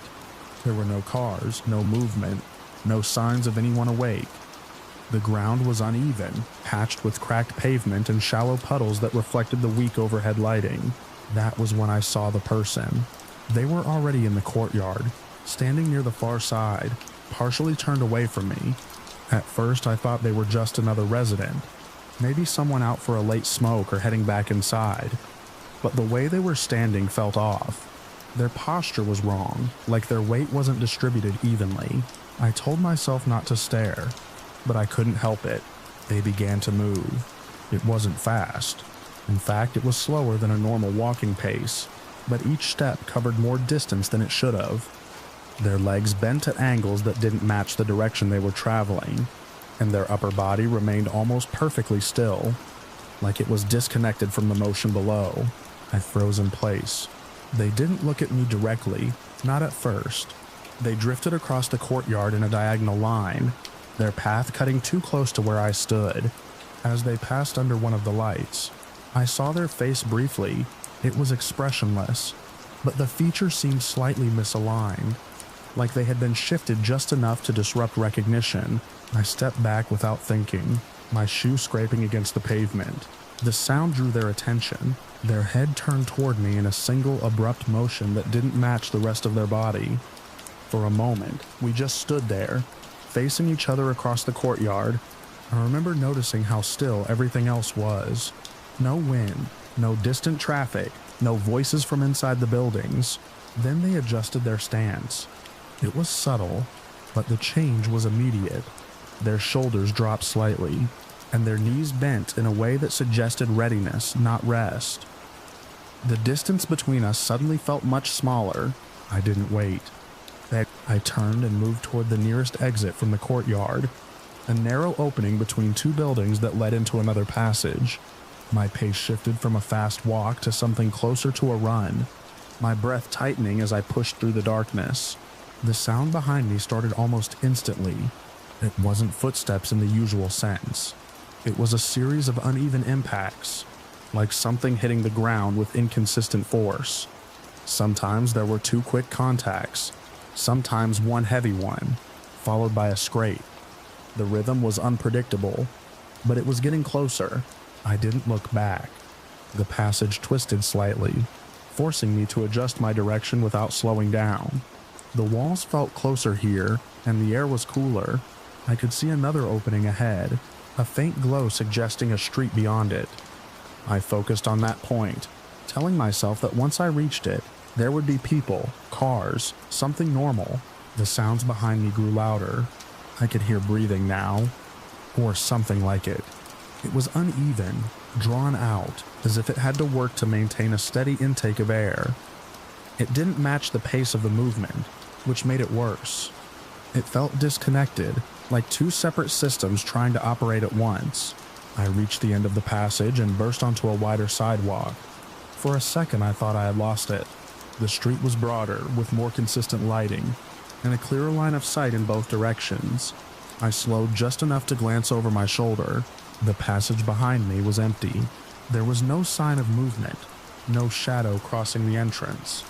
Nothing to suggest anything had followed me out. The silence returned, pressing in from all sides. I took a few more steps forward, trying to steady my breathing. My chest felt tight, and my hands were shaking. I told myself I had imagined it, that the stress of being lost had distorted what I saw and heard. Then I noticed the street didn't look right either. The buildings were similar in style to the ones near my apartment, but the layout was different. The entrances were positioned too close together, and the numbering on the doors didn't follow a sequence I recognized. I moved along the sidewalk, scanning for anything familiar. That was when I saw someone standing near a recessed doorway. They were partially obscured by shadow, but their outline was clear enough. A person, facing the street, still and upright. Relief hit me before caution had time to catch up. I changed direction and headed toward them. As I got closer, I noticed they were looking directly at me. Their expression was neutral, almost blank. But there was something steady about their gaze that felt grounding after everything that had just happened. I slowed to a stop a few feet away, trying to gather my thoughts. I gestured back toward the passage I had come from, explaining in a rushed, fragmented way that I thought someone had been following me, that I had taken a wrong turn, that I couldn't find my way back. They didn't interrupt, they just listened. When I finished, they nodded once and stepped out from the doorway. Up close, they looked ordinary. Average height, average build, nothing immediately distinctive. Their movements were smooth, controlled, without the irregularity I had just witnessed in the courtyard. The contrast made me feel slightly embarrassed for how panicked I must have sounded. They motioned for me to follow them, turning down the street without waiting for a response. I hesitated for a moment, then went after them. We walked in silence for a while. The route they took seemed deliberate, cutting through a series of side streets and narrow walkways that I wouldn't have chosen on my own. But there was a confidence in their pace, a sense that they knew exactly where they were going. Gradually, the environment started to feel more familiar. I recognized a corner store I had passed earlier that evening, its sign unlit but still identifiable. A few blocks later, I saw a bus stop bench with a distinctive crack along the seat. Each landmark reinforced the idea that I was getting closer to home. My breathing slowed. The tension in my shoulders eased. At some point, I stopped paying attention to the path itself and focused instead on the simple fact that I wasn't alone anymore. The presence of another person, even a silent one, made everything feel more manageable. We turned one final corner, and my apartment building came into view, or at least something that looked like it. The structure had the same general shape and height, the same arrangement of windows and balconies. But as we approached, small differences started to stand out. The front entrance was set slightly deeper into the facade than I remembered, and the exterior paint looked duller, as if it had aged unevenly. I slowed down, uncertain. The person ahead of me didn't. They walked straight to the entrance and pulled the door open. I followed them inside. The lobby was dimly lit, with a single overhead fixture casting a weak glow across the floor. The layout was similar to my buildings, but not identical. The mailboxes were arranged in a different pattern, and the flooring had a different texture under my shoes. I told myself it was just another building in the same complex, that I had misidentified it from the outside. That explanation held for a few seconds. Then I noticed the door. It didn't close behind us. I turned back to look at it. The frame was intact, but the locking mechanism had been removed. The space where it should have been was empty, leaving a small dark gap in the metal. The door itself hung slightly ajar, unmoving. A cold feeling settled in my chest. I looked back toward the person who had led me here. They were standing a few steps ahead, facing the interior hallway. Their posture was relaxed, almost casual. For a moment, I considered asking them something, anything that would anchor the situation in something normal. Instead, I noticed their stance. It was subtle at first, the same kind of uneven weight distribution I had seen in the courtyard. One leg bent slightly inward, the other angled outward in a way that didn't align with their direction of movement. Their upper body remained still, unaffected by the shift below. My throat tightened. They took a step forward. The motion was smooth, but it covered more ground than it should have. The same pattern, the same wrongness. I stepped back, my heel catching on the edge of the doorway. The person turned their head toward me. The movement was too fast, too precise, snapping into place without any transitional motion. Their face was still neutral, but up close, the features didn't quite align. The spacing was off, the angle slightly distorted, as if I were looking at a reflection that had been subtly altered. Behind them, the hallway stretched deeper into the building than it should have. The lighting grew dimmer with distance, fading into a darkness that didn't feel like a simple lack of light. I understood then that I hadn't found my way back. I had been led somewhere else. The realization didn't come with a clear explanation, just a sudden, overwhelming certainty that the place I thought of as home was not this, and whatever had guided me here was not trying to help. The door behind me remained open, the compromised lock offering no resistance. I didn't wait to see what would happen next. I turned and moved back out onto the street, not stopping until the building was out of sight, then farther still until the sky began to lighten at the edges with the first signs of dawn. When I finally slowed down, I realized I didn't recognize anything around me again. The streets were different, the buildings unfamiliar, the landmarks absent. It was as if every path I took led me further from where I thought I belonged. I stood there, breathing hard, watching the light spread across a place that didn't match any memory I could trust. knowing that the thing I had followed had known exactly where it was taking me, and that I had walked inside willingly,